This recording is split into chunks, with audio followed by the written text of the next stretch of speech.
Chapter 422. Very good, very healthy. Dake rubbed his chin and looked at the crying vampire's daughter. He pondered. It's a blessing to be able to cry. It seems that the effect of Bliss 3 is stronger than I thought. He thought for a little longer, and the vampire's daughter's crying gradually weakened. But when he looked at her face, the vampire's daughter cried loudly again. Dake was also someone who had raised more than 10 children. How could he not see through her little trick? He did not expose her and bent down slightly to pick her up. The vampire's daughter immediately reached out her small hands and touched him. Then she cried rhythmically and rubbed against Dake's face. Not long after, half of Dark's face was wet from the rubbing. He let the vampire's daughter cry as he injected magic power into the magic card again. Soon he got more feedback. Since this vampire's daughter could be used, then it was necessary to have a deeper understanding of it. First of all, it was an undying species and its attribute was dark. 1 second to remember https://m. VIP can't you? VIP. Its magic power was the highest value that a 7-star could reach, 3,500. Its attack was slightly lower than the Basti Beast, only 3,200. Its defense was even lower, only 2,500. This combination of 3 attributes could barely be classified as a high magic elfin. Since it was a gold card, there must be something outstanding about it. Then most of its essence was concentrated on its ultimate skills. Vampire's daughter had a total of 4 ultimate skills. These 4 ultimate skills were Vampire's Secret Ritual, Vampire's Fong, Blood Sacrifice, and Death's Embrace. Just the name alone gave people a very strong feeling. Dake's thoughts moved, but he subconsciously focused his attention on the ultimate skill with the most common name. Vampire's Fong. He suddenly had a premonition that the ultimate skill of Vampire's Fong was likely to bring him a surprise. Let me take a look. Vampire's Fong. The vampire pierces the blood vessels of the prey with its fangs. It can make the prey calm down while sucking the blood, and it can also make the prey feel the pleasure of bliss. Hiss. It was actually the effect that I had guessed. I wonder if it can turn fury into bliss as I thought? Dake could not wait to give it a try. However, when he turned around to look at little sweetheart who was still wailing in his arms, the excitement on his face turned into shock. We'll see when we have the chance. There's no rush anyway. Then he started from the beginning and looked at the first sure kill skill. Vampire's Secret Ritual. He was looking forward to the ultimate skill named Secret Ritual. Vampiric Ritual.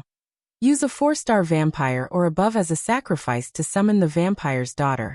If there are dream demons or dream demons present, you can directly summon the vampire's daughter. Cheating? Dake could not help but blurt out. Wow. As if she felt that someone was speaking ill of her, the vampire's cries suddenly became louder. Dark looked at the next sure kill skill with a cute expression. Blood Sacrifice. Blood Sacrifice. Use blood as a sacrifice to convert life, magic, into attack or defense of the same value. Can only attack or defend once. Convert magic into attack or defense. If I remember correctly, the vampire's daughter, in Yu-Gi-Oh!, has a similar effect. Then the last sure kill skill, could it be? Death's Embrace. After being bitten by the vampire's daughter, you will become a painful soul after death and be controlled by the vampire's daughter. Lasts for 3 minutes. It's actually this effect. Dake could not help but take a deep breath. He then looked down at the back of the vampire's daughter's head and rubbed it hard. The 4 sure kill skills of the vampire's daughter were one more buggy than the other. No wonder Professor Harvey had reminded him. Among them, Blood Sacrifice and Death's Embrace were sure kill skills that could turn the situation around. However, the one that made the vampire's secret ritual more practical was still the vampire's secret ritual. As long as there was a dream demon, or a dream demon present, it could be directly summoned. It could quickly summon a 7-star, vampire's daughter, without any cost. Moreover, it would be more convenient to summon her in daily life. If I knew there was such an effect, I wouldn't have needed to use sacrifice summon. Dake shook his head slightly. He finally had the time to deal with the girl who was pretending to cry. He did not dawdle at all. He directly reached his hand under the vampire's armpit and scratched it twice, causing her to tremble and cry as she begged for mercy. However, her language was still limited. When she begged for mercy, it was like she was holding a banana in her mouth. It was unclear. Dake was not surprised. Digibeasts were special creatures that were born with the ability to speak human language. Although the vampire's daughter had a human form, she still needed to learn it. But it was not a big problem. He did not have much at home, but he had a lot of materials for early education. After making the vampire's daughter laugh, Dake turned her around and hugged her on his knees. He looked up at the ceiling slightly. He really felt a little tired. He thought for a moment and handed the vampire's daughter to the little demon beast, while he set an alarm and prepared to sleep. But before that, he did not forget to summon the dream demon. In fact, the moment the ritual ended, the dream demon had already completely recovered. But in theory, the dream demon was the same as the vampire's daughter. They were still vessels belonging to the Demon King. It would not be strange if the Demon King suddenly descended one day. However, the Magus had very strong control over the magic spirits that they refined. If the Demon King really descended, it would be like walking into a trap. In addition, the dream demon and the vampire's daughter's intelligence was given by the demon god's great sin. According to the class suppression, it was basically impossible for them to be replaced by the Demon King. Dake had some confidence in this point. According to the thoughts of the professors, if the Demon King's vessels were all refined into magic spirits, one day it would fall in on its own. At that time, it would be able to completely solve this problem. Speaking of the Demon King, I don't know how the Holy Church will react when they find out that the Demon King has escaped. Will it be announced on the spot? Although the probability is not high, I should pay more attention to the great sage daily these few days. In addition, this ritual could be said to be an accident. Even without this ritual, the Demon King's escape was inevitable. But the Demon King's sealed place is a complete secret. No one outside the Holy Church would know. I originally had no clue how it escaped, but now it seems that it is most likely related to the previous archbishop. I don't know how they will react when they find out that the Demon King is dead after spending so much effort to break the seal. Thinking about it, Dake gradually fell asleep under the lick of the dream demon. The fully recovered dream demon's eyes suddenly lit up and revealed a greedy look. The second day of April. The students still hadn't recovered from the aftermath of the Easter Duel Festival. After entering the summoning class, the first-year students subconsciously turned around to look for the champion of the duel festival. But Dake Dimeng, who always came to the classroom early, was unexpectedly absent today. It wasn't until the second introduction to magic that Dake appeared in the classroom, looking a little sleepy. After entering the classroom, Professor Kazair nodded at him, as if he already knew what happened last night. Then a little later, White and Luo Boat rushed into the classroom after the bell rang. But Professor Kazair only asked them to sit down and didn't deduct any points. The introduction to magic class began with a lively atmosphere and ended without a hitch. Dake didn't eat breakfast, so he wanted to go to the cafeteria as soon as possible, but Professor Kazair stopped him after class. He originally thought that Professor Kazair wanted to talk about what happened last night, but he didn't expect that to be the case. Didn't you get the transformation spell? Professor Kazair asked as he walked towards the office. Dake slapped his head and realized that he almost forgot about one of the rewards of the duel festival. He quickly said, "Yes, Professor. But it wasn't a complete magic card." Professor Kazair smiled and said, "That transformation spell was specially made by me. You only need to write your own transformation spell to complete it. If you want, I can teach you myself." Of course. Dake agreed, but then he curiously asked, "Professor, is that transformation spell like Professor Pawa Cheongsi's or Professor Claire Cates?" Facing this question, Kazair paused for a moment before replying, "It should be like Professor Cheongsi's." "That's not bad." Dake nodded. "If I successfully make the transformation spell, can I transform freely?" Professor Kazair twirled a pen with his wand and laughed. "Don't be so optimistic.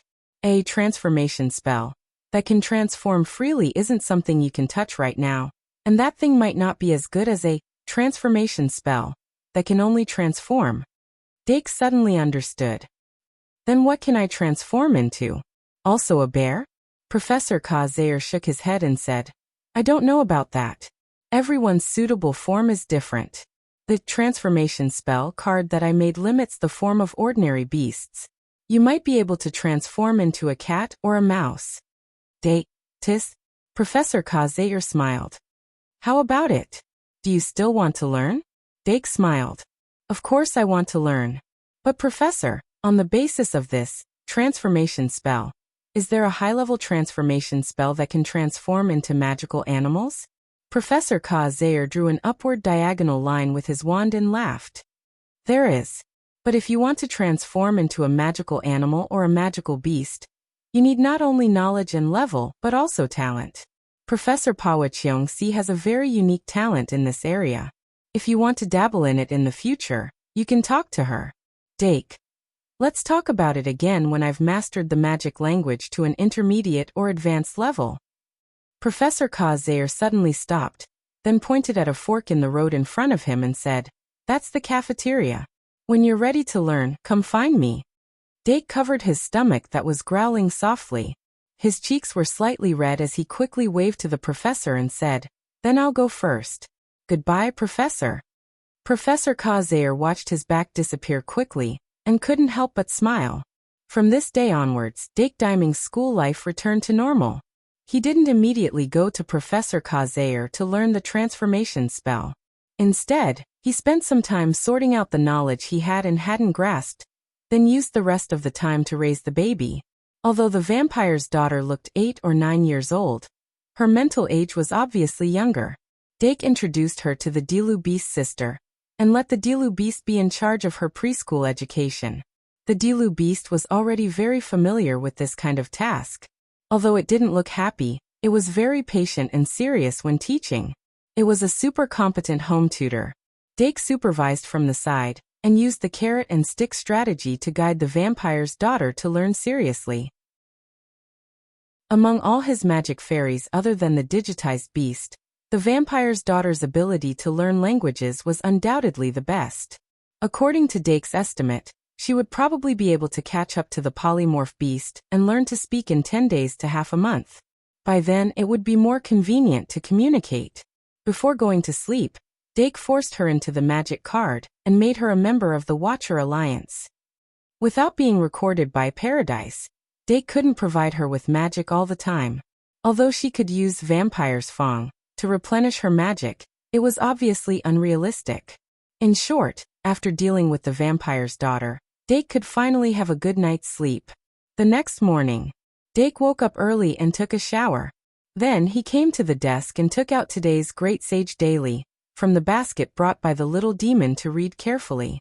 However, the reports in the newspapers were all trivial matters. It seems that even Great Sage Daily doesn't have big news every day. Did the Holy Church really hide the news of the Demon King's escape? Or maybe they just didn't have time to announce it. But I think they wouldn't simply reveal this kind of news that would cause chaos. Dake put down the newspaper and took a sip of goat's milk. Then he summoned the vampire's daughter and taught her how to use the cutlery.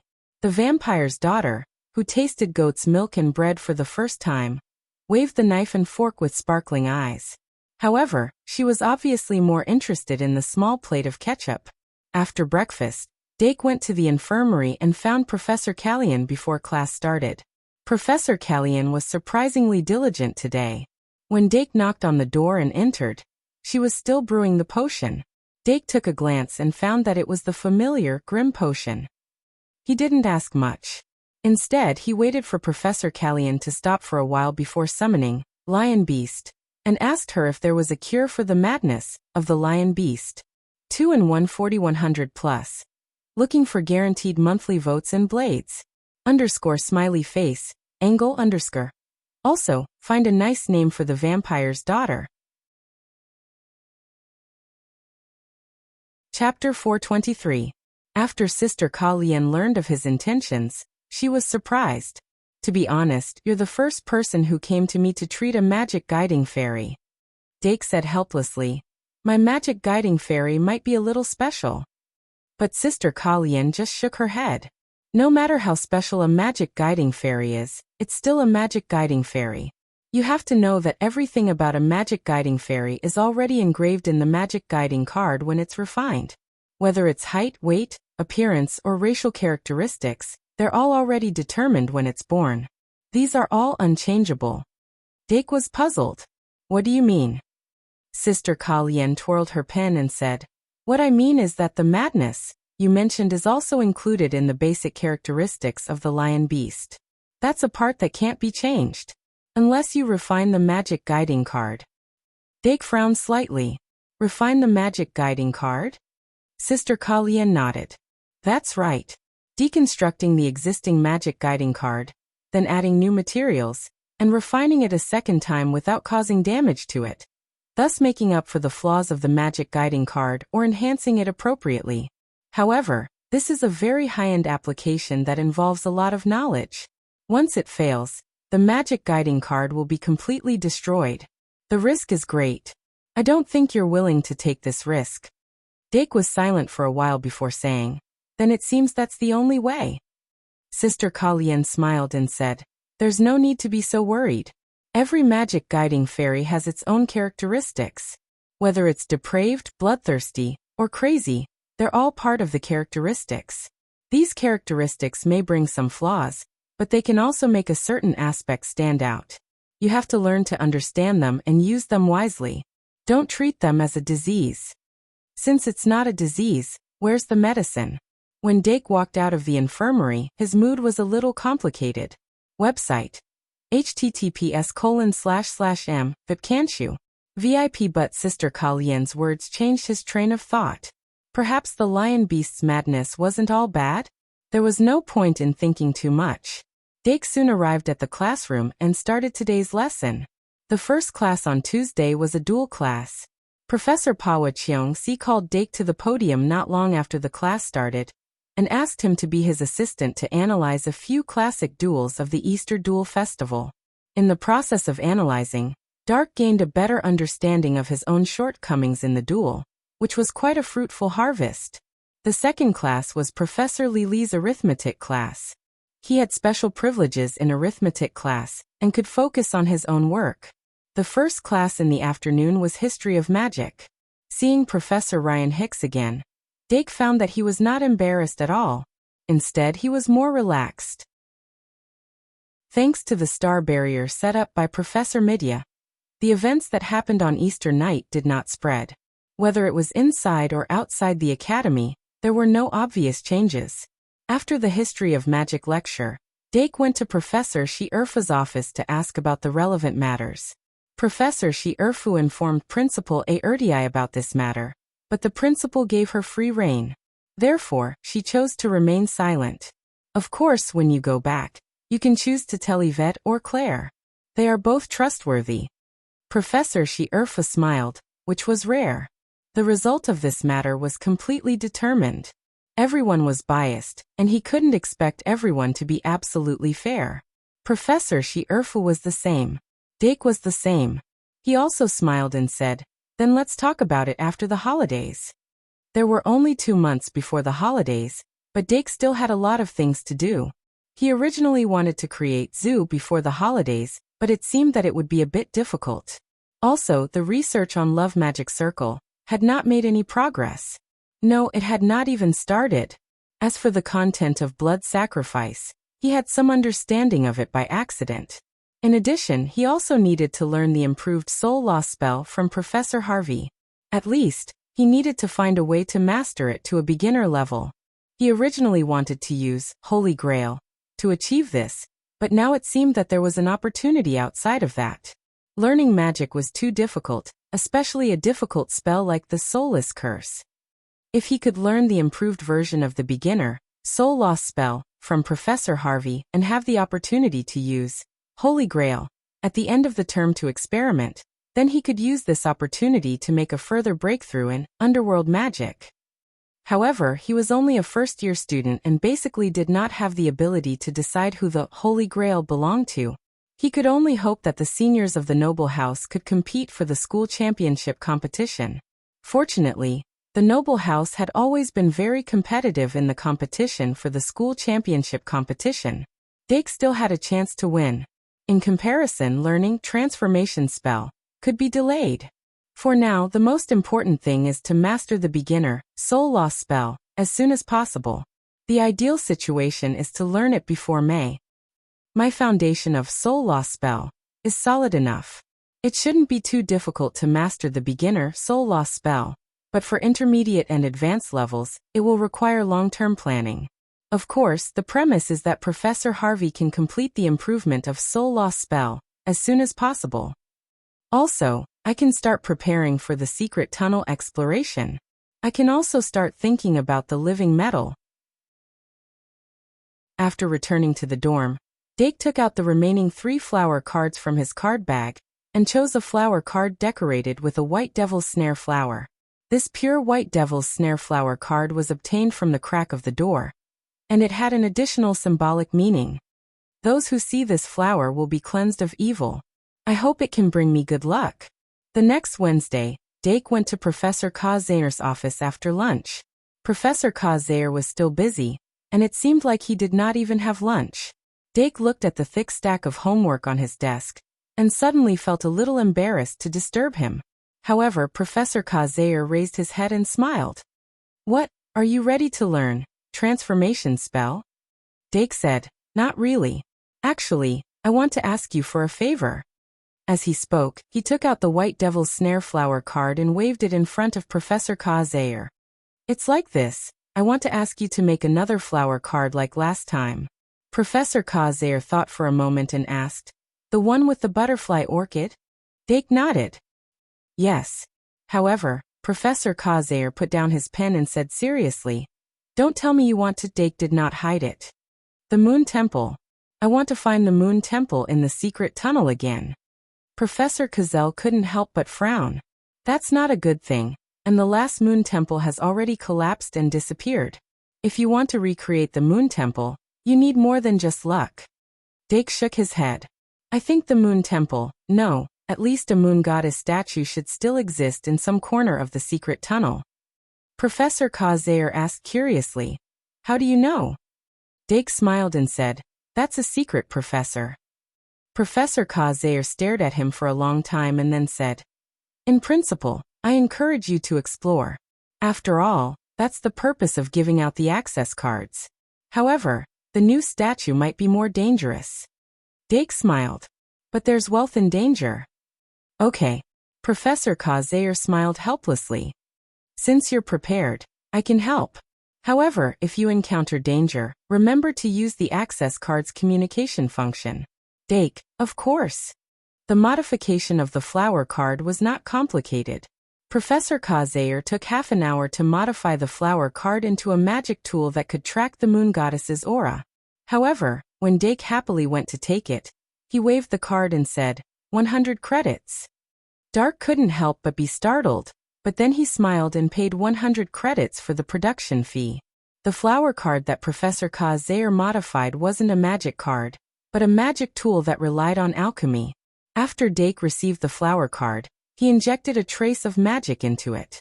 The white mandara flowers slowly flew out of the card and arranged themselves in an orderly manner in the air like a string of pure white wind chimes. They spun and made a sound like silver bells. From the calyx of the white devil's snare, a fluorescent light like pollen sprinkled down. A row of them flew past, forming a white gauze curtain. Although it wasn't as lively as the butterflies released by the orchid card, the white mandara flowers were still beautiful. Dake gently waved his hand and waited for the row of mandara flowers to slowly fly back. He put them away and said, "Thank you, Professor." Professor Kazayer looked helpless. "Remember to be careful." Dake smiled. "I don't usually take risks."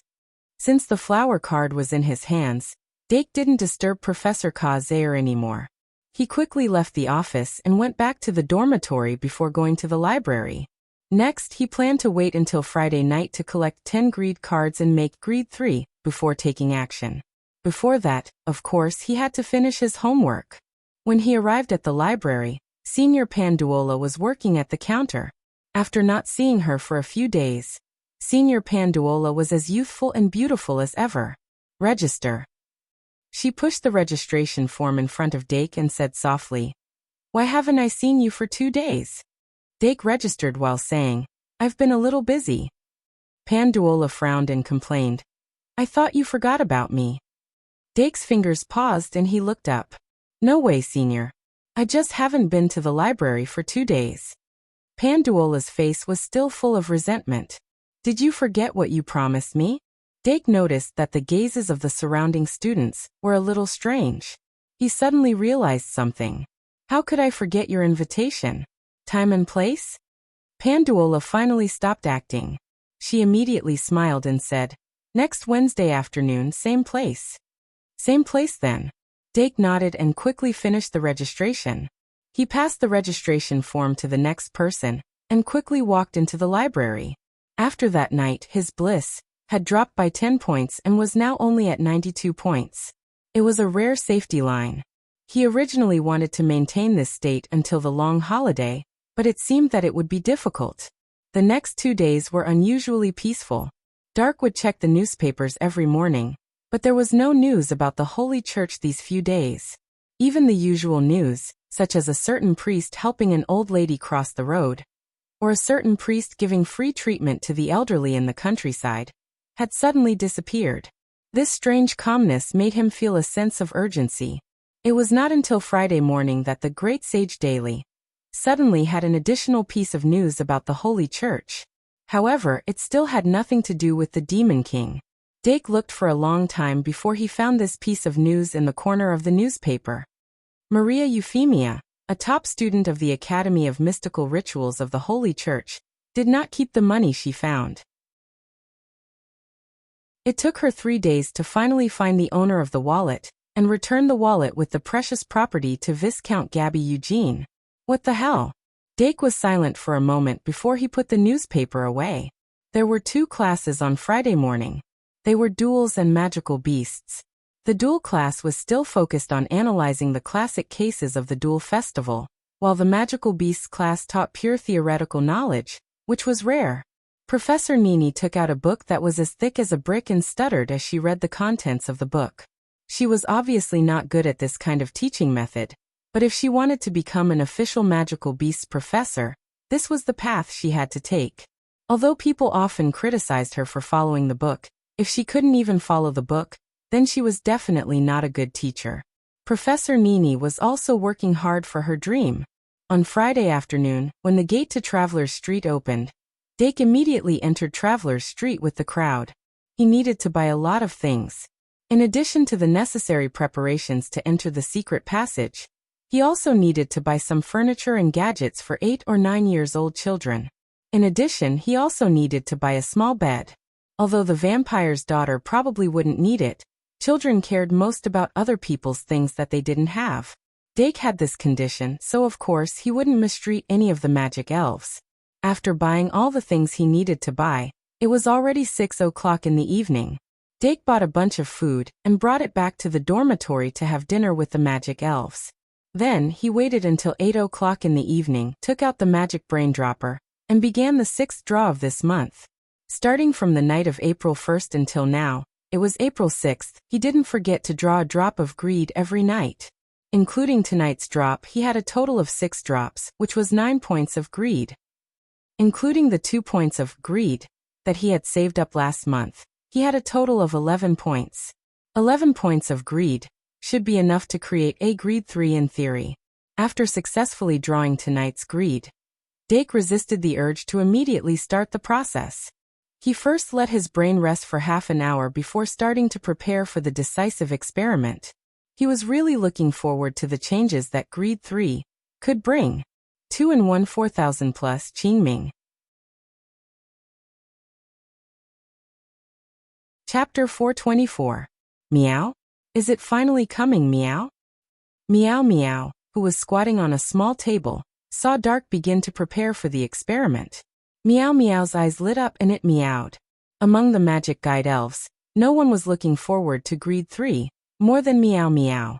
After all, Meow Meow was the incarnation of greed, and it would definitely evolve through greed 3. Meow. After evolution, Meow Meow quickly glanced at the second-tier magic guide elves and meowed in its heart.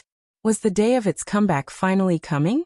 Compared to them, the little monster hanging on the bird stand was very calm. Greed 3 couldn't bring about a qualitative change for it. It only needed Pride 3. On the other side, the Diru beast was still urging the vampire daughter to learn the phonetic transcription, but the scabbard floating beside it started to dance in a circle. After all, the scabbard was also the incarnation of greed. However, it only had 3 points of greed, which was different from Meow Meow, who was refined with the fruit of greed. Remember the website, MVIP can't you? 6 Greed 3. Might not be able to evolve it.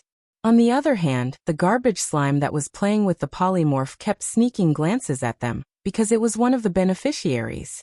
On the other hand, little Ibu was holding a book related to astrology and looked up from time to time. It knew that it was going to get a new evolution form, but it was a little confused about Greed 3's evolution choice. What form would Greed 3 correspond to?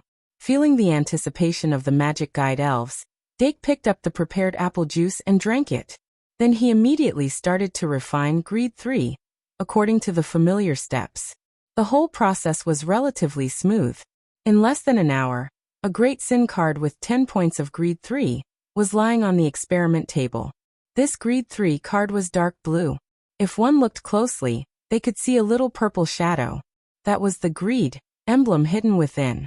If one stared at the Great Sin card for a long time, they would feel a sense of greed. Success. Dake couldn't help but let out a sigh of relief. Every time he refined a Great Sin card, his nerves would be tense. After all, every point of Great Sin was so precious. Then who wants to try first? After picking up Greed 3, Dake turned around with a smile and glanced at the magic elves. Papa! The vampire's daughter pouted her lips and glanced over. Then the Dilu beast's sister slapped the back of her hand. She let out an "oh" sound and quickly turned her head back to stare at the book. However, her pointed little ears were clearly perked up. If you're not going to let me see you, why aren't you going to let me hear you? At the same time, Meow Meow, who had been holding back for a long time, raised its paw and said with a look of dissatisfaction, Meow Meow Meow, Meow Meow Meow. The other magic guide fairies were a little uneasy, and the little fiend magic beast even looked away, clearly not wanting to be the first to eat crabs. Since Meow Meow wasn't willing, and Dake wasn't a demon, he beckoned Meow Meow over. Meow Meow was overjoyed, and even its drooping eyelids opened a little. It put the carving knife and the wooden figurine on the table and ran into Dake's arms. Then, it sat on Dake's knee and raised its head, rubbing against Dake's palm. Dake rubbed its head, and thought that it was great to have a catfish willing to take the bait. Of course, he was also looking forward to Meow Meow's evolution. In the name of Dake Dimung Magic Guide Summoning.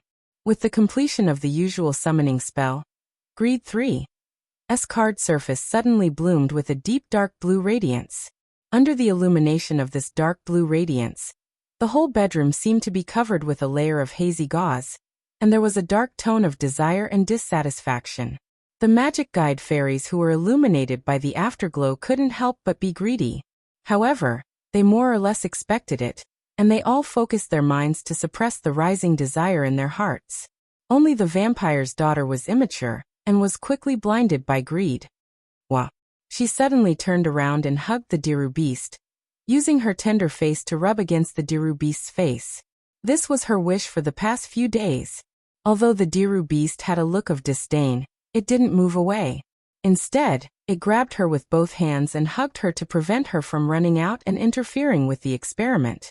On Dake's knee, the greed emblem appeared on the gold coin on Meow Meow's forehead. The dark blue radiance was madly sucked in like a whale sucking in water, causing the gold coin to be dyed a deep blue color. In the next moment, Meow Meow was enveloped in the light of evolution. Its body quickly elongated in the light, and its body continued to grow. In the blink of an eye, it had turned into a big cat with a slender body. Dake felt his knee sink, and Meow Meow had successfully evolved into Boss Cat. It still had the same light gray fur as Meow Meow, but the quality of the fur had obviously improved. It was even softer than the highest grade of velvet. After the evolution, Boss Cat looked more like a female lion. The gold coin on its head had turned into a deep blue bead, and its face and ears had become extremely round. Its eyes were half closed, and its pupils were very small. It wasn't much different from when it was still Meow Meow. Although this boss cat looked slightly different from the normal boss cat that Dake had a deeper impression of, he certainly wouldn't dislike it because of its round face. After looking at this round face for a long time, it actually had a kind of ugly but cute feeling. The first evolution boss cat couldn't control its greed. While lying on Dake's knee, it couldn't help but stretch out its paw to grab the drawer of the experiment table. Dake conveniently pulled its paw back and pressed it on its paw. Then he used his other hand to infuse magic into Meow Meow's magic card and received a feedback. Card name, Boss Cat. Type, Elven card. Level, Race Bird Beast. Attribute, Evil. Magic Power, 2500. Attack, 2200. Defense, 2500. Ultimate Skills, Fur Coat, Provoke, Guard, Deceive, Hiss. Dake took a quick look and had a rough understanding of Boss Cat's race, attributes, and measurements. Boss Cat was also a 5-star like the Dream Demon. This was within his expectations. However, Boss Cat's measurements were out of his expectations. If I remember correctly, Boss Cat shouldn't be a magic elven that specializes in defense. Instead, it specializes in speed. When it was still Meow Meow, it only had 900 points of defense. How did it become such a meat shield after evolving? Dake couldn't help but stroke Boss Cat's fur that was softer than velvet. A top-notch 5-star magic power and defense, and a slightly inferior attack. This cat boss has become a standard 5-star meat shield.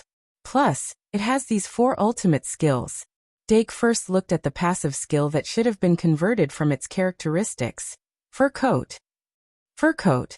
Boss Cat's thick and smooth fur can reduce damage. When attacked in battle, damage is halved. Without Technique Expert, it's replaced by Fur Coat? This Fur Coat is obviously a defensive skill like Round Shape. Let me take a closer look. Round Shape multiplies defense while Fur Coat halves damage. The two have different mechanisms, but they each have their own strengths. With Fur Coat, Boss Cat's ability as a tank has at least doubled. With this passive skill and the next ultimate skill, Provoke. Provoke the opponent and make them angry. For 30 seconds, they can only use ultimate skills that deal damage and only attack Boss Cat. 30 seconds, which is 1 round. They can only use ultimate skills that deal damage.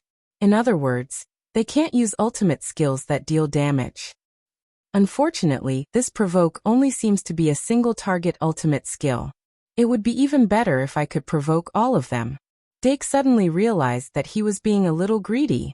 He smiled and looked at the next Surekill skill, Defend. Guard. For 30 seconds, enter a defensive state, completely blocking the opponent's attacks and not being affected by most ultimate skills. If used consecutively within an hour, the success rate of each use will be reduced to 1/3 of the previous one. It's actually Guard. Provoke and Guard is a full 30 seconds of single target control. Good fellow. Dark abruptly lifted Big Boss Cat up and pinched its pancake face with both hands, pulling it outwards, making its face even bigger and flatter. It looked funny with a hint of helplessness. If Fur Coat was a defensive skill, then Guard was a godly skill among godly skills. Moreover, Defend was a common godly skill that almost all Pokemon-type magic guide sprites could learn. If he could use a Surekill skill card to extract Guard from Boss Cat, when the time came, he could use Surekill skill, Guard, to protect a Pokemon from dying for 30 seconds. Of course, Guard was not invincible. There were many types of Surekill skills that could be effective against Guard. For example, the environmental changes brought about by field cards could not be Guard. This mainly depended on the form of Guard.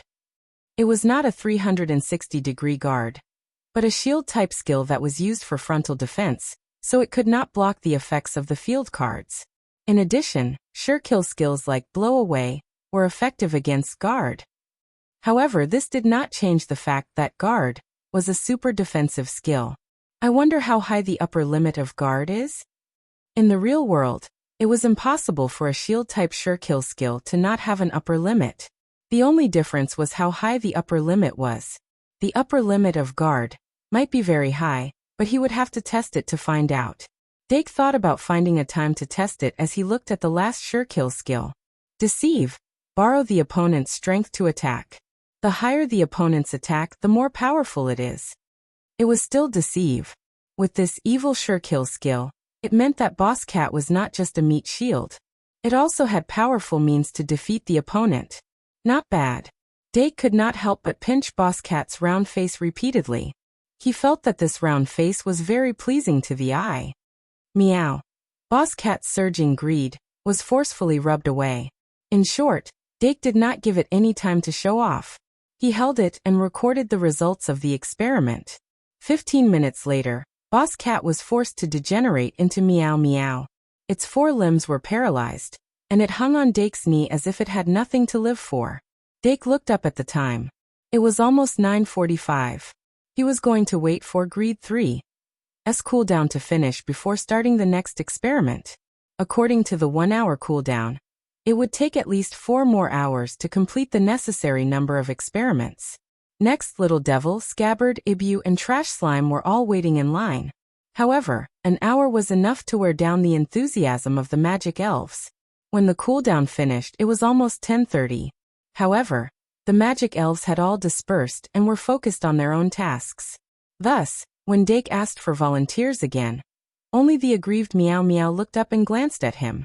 He rubbed his nose, feeling a little embarrassed. Then, he forcefully chose the next experimental subject, the little evil magical beast. Coming. Little Devil flew over lazily, but it was not afraid.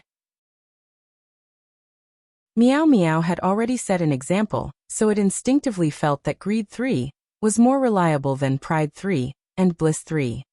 It would not make a fool of itself.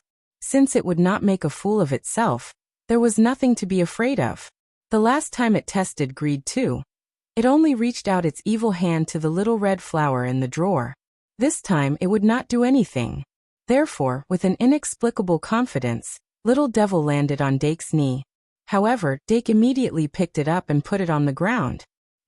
Little Devil tilted its head and revealed a puzzled expression. Dake smiled awkwardly. It was not that he did not want to carry it, but he was afraid that Little Devil would not be able to carry it after it evolved. There were many forms of digitals, and there was no fixed number. He could not imagine what form Little Devil would evolve into, so of course he could not carry it on his knee. Dake did not explain too much. He immediately picked up the Greed 3 card and cast the usual summoning spell. In the name of Dake Dimming, swipe the card Evolve. A moment later, the dark blue light representing Greed lit up the entire bedroom. The magic guide fairies were already mentally prepared, so they weren't affected much. As the center of the light, the skull pattern on Little Devil's forehead had turned into the Greed emblem under the illumination of the stage lights. As all the light was absorbed by the Greed emblem, Little Devil's body began to shine and gradually turned into a luminous body. Then, its body was clearly elongated. Just from the extent of the body's elongation and the gradually forming outline, it was not much different from when it evolved into Little Devil. Could it be that the evolved form of Greed 3 is also Little Devil? Dake frowned slightly. Although he did not reject Little Devil, he still hoped to see a few different types of digitals. But as the light of evolution gradually faded, Little Devil's evolved form was clearly fixed. It was completely the outline of a Little Devil. But just as Dake was about to accept his fate, a trace of ice blue appeared in the light of evolution. This is... When the light disappeared, Little Devil's new evolved form was finally revealed. Almost at the same time, a wave of extremely cold air suddenly spread out. Frost even appeared on the corner of the table. Achoo. The vampire's daughter, who was affected by the cold air, sneezed. The Dilu beast hurriedly hugged her and wrapped her up with a coat from his side. The vampire's daughter was clearly a 7-star magic elf with the highest 3 measurements, but she always gave people the feeling that she needed to be taken care of. The Dilu beast completely treated her like a baby. The rest of the magic elves also felt the cold, and a few of them directly shrank into the warm quilt, only revealing their small heads. Under the gaze of all the magic elves, The little devil that had evolved into a mature digitized beast, the evil ice beast, suddenly spread its wings and looked around with greedy eyes. It's the evil ice beast. Dake's heart moved, and he immediately injected magic power into the magic card. Soon he received the information on the card. The evil ice beast could be said to be a mutated form of the little devil. They usually had a heart as cold as ice. Not only were they cruel, but they were also good at using words to deceive the enemy. Except for the skin that was snow white, as if it was frozen, the evil ice beast and the little devil were basically the same. Even the distribution of their 3 sizes was almost the same. Card name, Evil Ice Beast. Type, Elf card. Level, *******. Race Devil. Attribute, Ice Magic Power, 2000 Attack, 2000 Defense, 2000 Ultimate Skills, Freezing Claw, Freezing Shower, Freezing Point, Freezing Breath. It really is very similar to the little devil. Other than the fact that the attributes have changed from the dark to the ice, the race is the same. Magic Power, Attack, and Defense are all at 2000 points. Even the ultimate skills seem to be similar to some extent. Freezing Claw. The wrist stabs like a sword, and the freezing breath on the sharp claw can freeze the enemy. Freezing Shower. Opens up a huge pair of ice wings, and shoots an ice arrow from the wings. It's obvious that Freezing Claw and Freezing Shower are the corresponding Death Claw and Razor Wings. I guess their power and damage are almost the same, but the extra freezing effect is a bonus point. Unfortunately, there is no sure kill skill similar to Teleport. Without Teleport, the evil ice beast is lacking in flexibility and tactical value. However, the remaining 2 ultimate skills might be able to make up for it. Dake continued to look at the ultimate skills. Freezing Point. Shoots an icy blue light from the wrist, and freezes the enemy. Freezing Breath. Uses the freezing breath to lure the enemy to a cold place. Freezing Point is undoubtedly a transformational sure kill skill that doesn't deal heavy damage. Its freezing effect should be much stronger than Freezing Claw and Freezing Shower. Frigid Breath should be a mental control sure kill skill similar to Charm and Charm. It can lure the opponent to a cold place. From the looks of it, these 2 ultimate skills belong to the control category. Without a doubt, compared to the little devil that doesn't dabble in control skills, the evil ice beast has its own advantages. One of them is dark while the other is ice, so it can choose its evolution path according to its opponent. All in all, the evil ice beast was extremely outstanding. Dake was not dissatisfied. He raised his head and looked at the evil ice beast that was eager to do something. Then he gave a forceful order, "Squat down." Thus, the tall evil ice beast obediently squatted down. Although it didn't want to, its body had no choice. Dake patted its head twice and said as if he was talking to the little evil ice beast, "Be quiet." When he turned around and started to take notes, the cruel, cold, and cunning evil ice beast squatted down like a rabbit for 15 minutes. After 15 minutes, the little evil ice beast opened its wings and flew to its little bed as if it was escaping. It pulled the blanket over itself, and only its 2 little claws were exposed. "Aw!"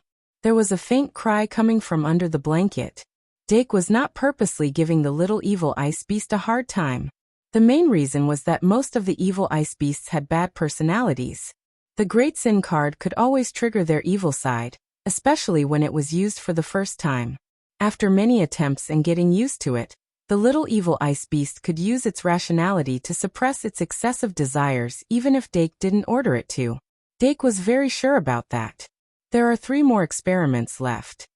After Dake finished taking notes, he looked up at the time and took a shower while Greed 3 was on cooldown. Then he put the notebook on the bedside table and got into bed to read while waiting. Tonight, he was going to stay up until 2 in the morning until all the necessary experiments were done. After seeing that their master had climbed into bed, the other magic elves who hadn't climbed into bed followed suit and climbed into their own little beds. Tonight was one of the rare times when Dake didn't recall the magic elves of the Watcher Alliance back into the card before going to bed. Meow Meow and Dream Demon had their own beds, and even Miss Vampire had a slightly bigger bed. This made Lion, the only one who didn't have a bed, feel a little lonely. The cat? Yes. After the vampire's daughter climbed onto the bed under the care of the Dilu beast, she moved to the side of the bed and waved at the lion beast. Lion looked at the half of the bed that could only accommodate one of its arms and couldn't help but smile gently. It walked to the edge of the small bed and sat down. Then it opened a children's book with phonetic notes and read a bedtime story. Miss Vampire moved to the side and shared half of the blanket with Lion. Then she happily listened to the story. The bedroom gradually quieted down. Only Lion's voice continued to read the story. 3 and 1 6,000 plus. The rest of the experiment will be done tomorrow morning. Looking for monthly votes.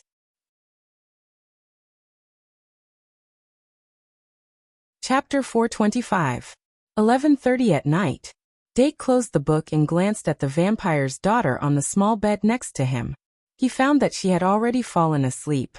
Actually, the magic elf didn't need to sleep, but the vampire's daughter obviously retained the habits of a child. He raised his head slightly and made eye contact with the lion beast. The lion beast had already put down the reading book. It even moved the half of the blanket back and folded the corners properly. Dake pointed at the magic card on the table, and the lion beast nodded slightly. Then, with a flash of light, the lion beast was kept back into the magic card. For the magic elf, the environment inside the magic card was actually very comfortable. As long as it chose to sleep autonomously, it could fall asleep instantly. When they were dormant, their consumption of magic power was negligible. So most of the magic elves were in a dormant state before they were awakened by the magus. However, after the lion beast returned to the magic card, it didn't fall asleep. Remember in a second. https://m, VIP can't you? VIP. It sat cross-legged and looked out of the card, aimlessly observing the bedroom. After experiencing the madness of the Duel Festival, it often meditated alone, thinking about the meaning of madness, but it was always to no avail. It thought that it didn't read enough, and became more serious in learning. But now wasn't the time to meditate. The lion beast's gaze was fixed on its master who had already taken out Greed 3. It was actually very interested in the evolution brought by the Great Sin card. Unfortunately, a level 3 Great Sin card wasn't enough to let it evolve as a mature digital beast. But that didn't stop it from looking forward to it. With 3 there would be 4, right? After Dake kept the lion beast back into the magic card, he glanced at the row of small beds. The magic elves on the small beds weren't asleep. Ibuchan and Trash Slime both quietly poked their heads out. The scabbard was hanging on the edge of the Diru beast's bed. Dark picked between the 3 magic guiding fairies, and finally chose little Ibu. The little demon beast relied on Greed 3 to evolve into the ice element, Evil Ice Beast, which made him unconsciously associate greed with ice. He felt that little Ibu could also evolve into the ice element, Icy Ibu. He wanted to confirm his thoughts. If Ivan really evolved into Frozen Ivan through Greed 3, then his conjecture would be proven. The emblem of greed was printed with the astronomical symbol of Saturn.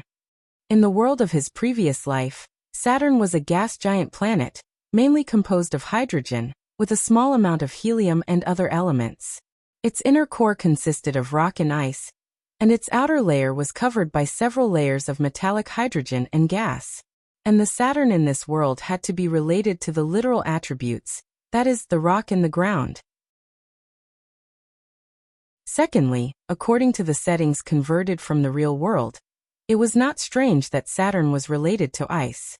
Greed and ice element might be surprisingly compatible. Squeak, Ibu crawled out from under his blankets and jumped onto Dake's bed. Then he crawled into Dake's blankets as a furry head popped out from his right. Dake teased him on the nose and hugged him.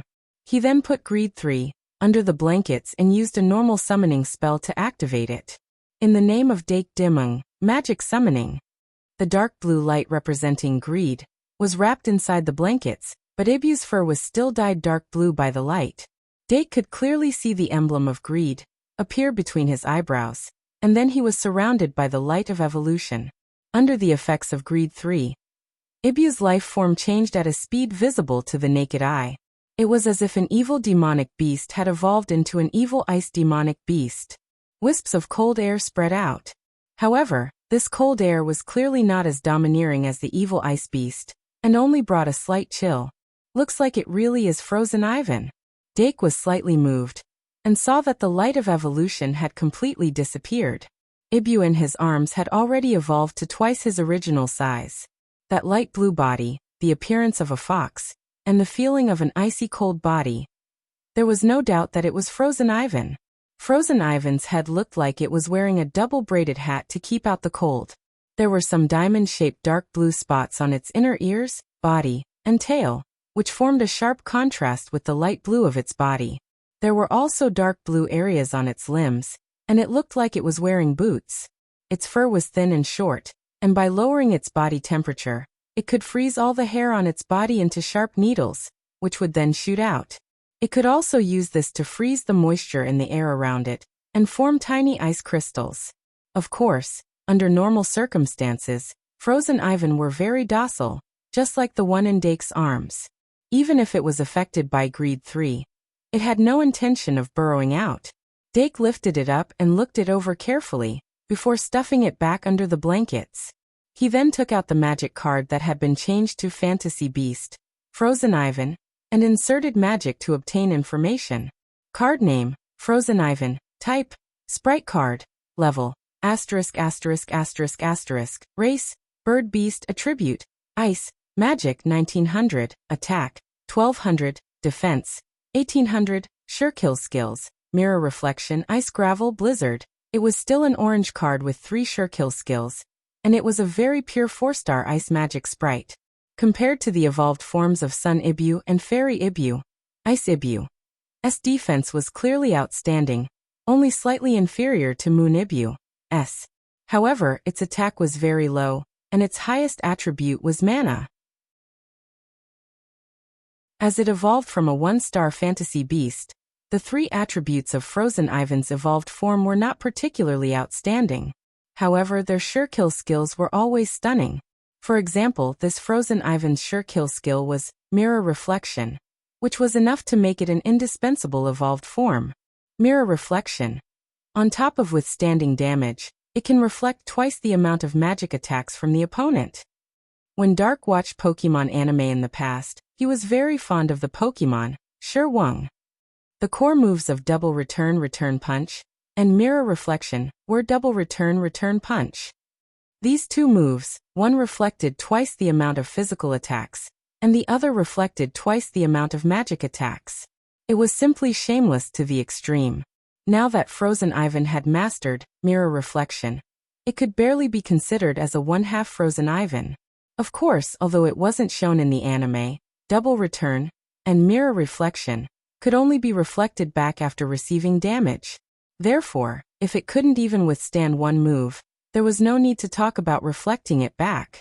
Luckily, Frozen Ivan's magic and defense weren't low.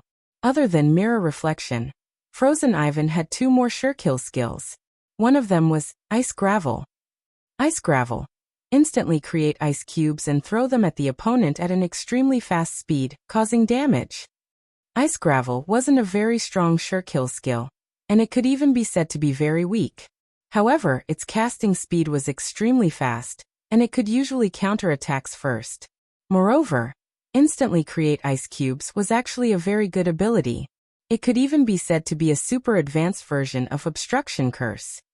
Dake remembered that during his duel with Tom Nixon, he had once created a blood platform in the air, causing the magic guide fairies that couldn't fly or jump high could only watch.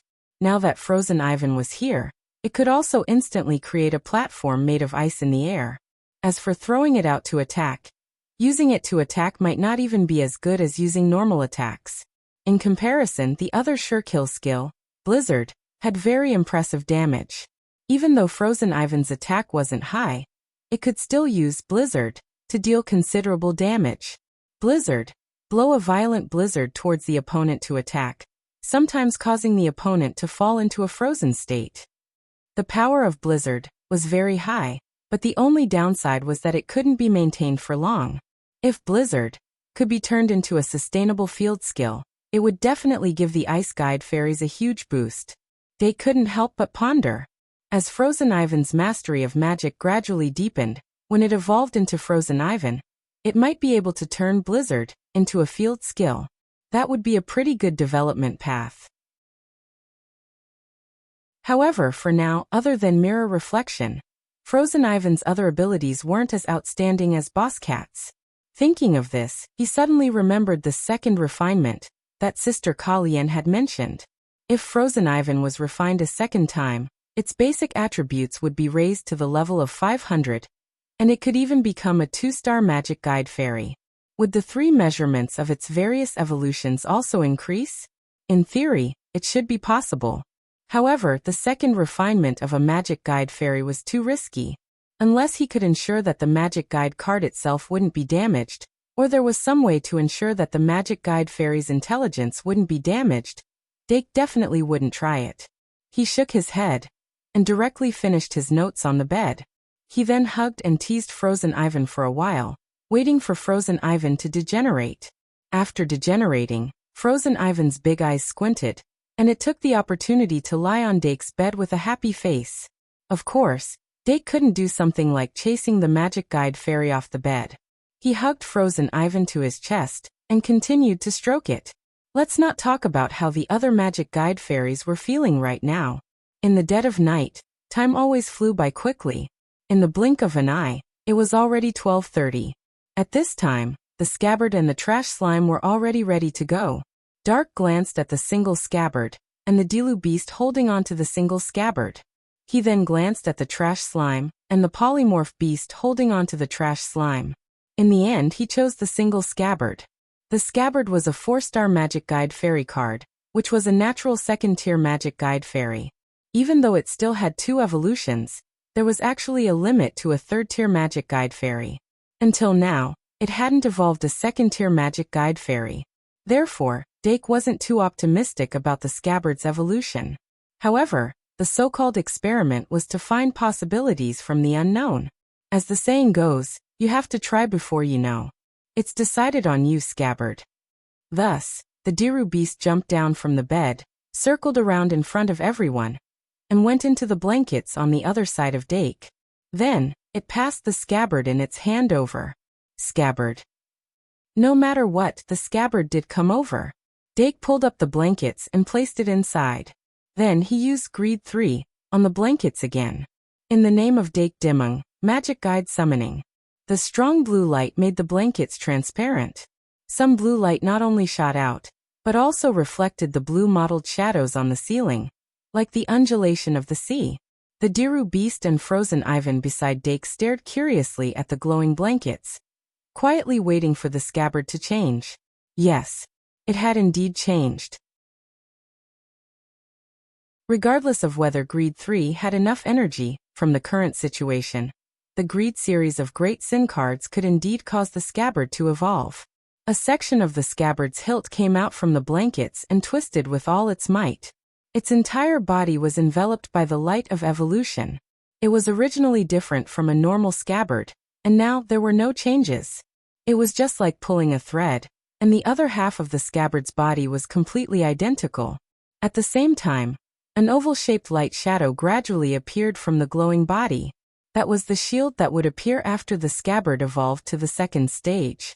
At this time, its shield was not complete, and it could not use the sure-kill skill King's Gamble that could transform itself into a shield. However, this shield had already become an integral part of its body. What surprised Dake was that the scabbard's evolution process was very smooth.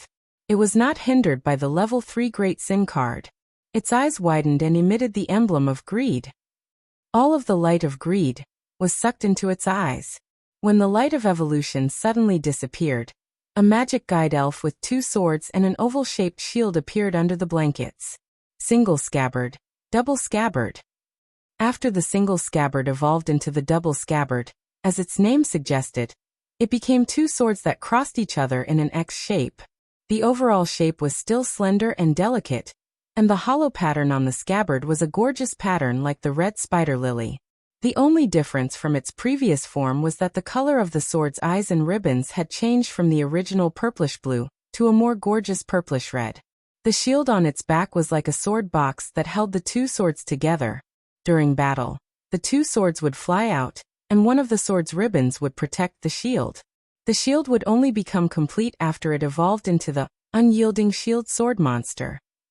At that time, Not only would it be able to use the shield to withstand attacks, but it would also be able to transform the unyielding shield sword monster into a shield form. Dake carefully touched the body of the scabbard, and his heart was filled with joy. It seems that the Great Sin card's promotion of the Magic Guide Elf's evolution is not completely dependent on its energy level. Between the Grade 3 Great Sin card and the Grade 2 Great Sin card, there must be a difference that is more important than the difference in energy level. That is the decisive factor that causes the huge difference in the effects of the two Great Sin cards. No matter how many Great Sins 2 I use, it can't replace Great Sins 3. While thinking, Dake suddenly frowned. He noticed that the two ribbons of the double scabbard were quietly wrapped around his and the Dilu beast's wrists. Then he could clearly feel that his magic was being sucked away like flowing water. Originally, after being taught by the Dilu beast, the single scabbard already knew how to absorb magic bit by bit. But obviously, its greedy desire had blinded its eyes. Dake untied the two ribbons that were like hands and tied the double scabbard tightly. Thus, the double scabbard could only twitch like a salted fish and make a whining sound. Dake took the opportunity to pick up the magic guide card and check it out. With the injection of magic, a large amount of information was fed back. Card name, double scabbard. Type, elf card. Level, race undying species. Attribute, steel/spectre. Magic power, 3000. Attack, 2200. Defense, 2200. Ultimate skills. Weapon form combo/sword dance. Holy sword. Has it become a 6-star elf? But why is it that other than the magic power from 1500 to 3000, and the defense from 1800 to 2200, there are no other changes?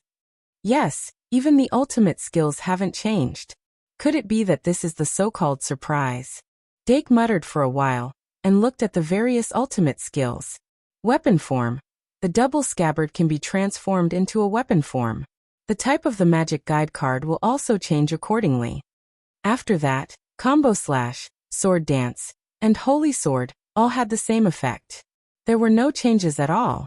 Dake frowned slightly and said, transform into a weapon form.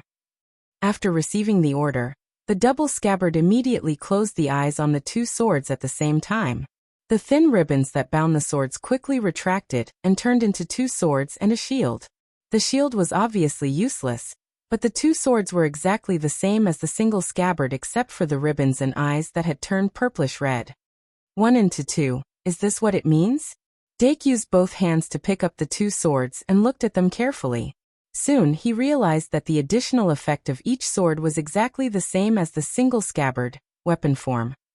In other words, other than changing from one sword to two, there were no other differences. Why do I feel like it suddenly makes sense? Dake's frown slowly disappeared. The ultimate skills that the double scabbard left behind, whether it was weapon form, combo/sword dance, or holy sword, they were all very powerful ultimate skills. It was fortunate that they were able to retain all of them. The multiplier of the magic power and the slight increase in the defense meant that after the single scabbard evolved into the double scabbard, other than splitting into two, its essence did not change. Thinking about it, this was obviously a good thing. If this is the case, the Dilu beast and the lion beast will each have a holy sword. It's perfect. Thinking about this, Dake couldn't help but look at the lion beast magic card on the table.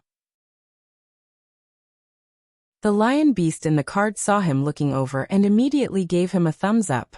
Good job. What Dake didn't know was that at this moment, the little devil beast that only revealed a pair of eyes from under the blanket was fantasizing about splitting into two. One into a black cat, the other into a white cat. Wouldn't they be able to merge and evolve into the Basti beast? Thinking about it, the little devil beast was so happy that it was drooling. When the bedroom became quiet again, it was already 1 o'clock. Dake rarely slept so late. His biological clock kept warning him, so he couldn't help but feel a little tired. He picked up the book again and read to pass the time. Finally, at 1:40, the cooldown of Greed 3 was refreshed. The trash slime that had been waiting for a long time was carried off the bed by the polymorph monster. Splat! The polymorph monster excitedly jumped onto the bed and slapped Dake's face like jelly. Dake helplessly pulled the polymorph monster and the trash slime off his face. Then he hid the trash slime back under the blanket and used the usual summoning spell to activate Greed 3. The trash slime enjoyed the light of greed and comfortably made a gulu gulu sound. Its shape also naturally changed under the effect of Greed 3. Dake had done his research earlier. Slimes generally had 3 major characteristics, which were transformation, fusion, and devouring. His trash slime was obviously a devouring characteristic.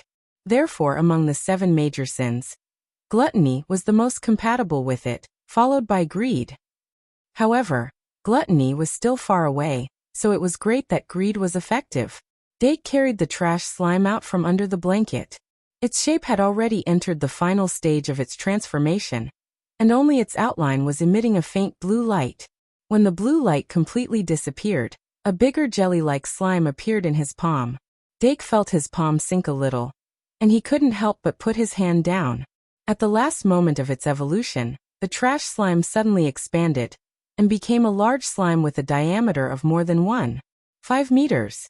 Compared to Greed 2's evolution, this Greed 3's evolution had an obvious qualitative change just from its appearance alone. The trash slime seemed to have finally evolved into a useful magic elf as it wished. Dake was distracted for a moment, and his entire body was surrounded by the huge transparent jelly, including his head. He instinctively wanted to resist, but then he suddenly realized that after being surrounded by it, he could breathe without hindrance, and even his vision was relatively good. Seems like it has a rich oxygen cycle inside. Therefore, Dake wasn't in a hurry to break free, and he directly took the magic card and injected magic into it. Soon there was a message feedback. Card name, Greed Slime 2 type, Elf card level. Race, Elemental. Attribute, Grass. Magic power, 3000. Attack, 0. Defense, 2000. Killing move.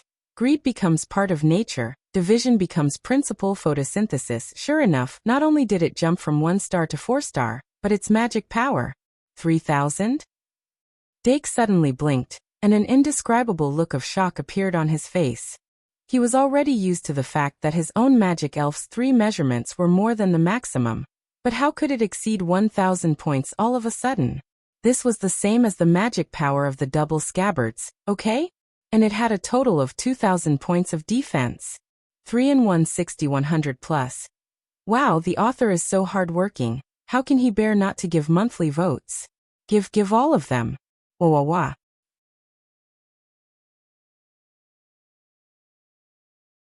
Chapter 426. 2000 points of defense. Is it really that hard? Dake poked the outer skin of the greedy slime 2 with a face full of disbelief. But the outer skin of the greedy slime 2 was soft. If a finger poked in, it would go all the way in, even poking into an arm. Needless to say, the cold feeling was really nice to poke. Being wrapped in the greedy slime 2 was like entering a botanical garden, emitting the fragrance of fresh grass. The filth in his pores had been absorbed without him noticing, and his whole person was like a brand new person. From his body to his soul, it was unimaginably comfortable. In short, he felt refreshed. Dake gave up on continuing to investigate the hardness of the greedy slime 2, and turned to look at the information about the sure kill skills of the greedy slime 2. The greedy slime 2 was only an orange card, and it had 3 sure kill skills. Among the 3 sure kill skills, Dake could roughly recognize the last 2. The first was the Divide Makes, which was actually a rather obvious cloning sure kill skill, but its specific effects still needed to be seen. The first website was https://m. Vipcanchu. VIP Divide Makes. The greedy slime 2 can split itself. For every 200 points of magic, it can split into a trash slime.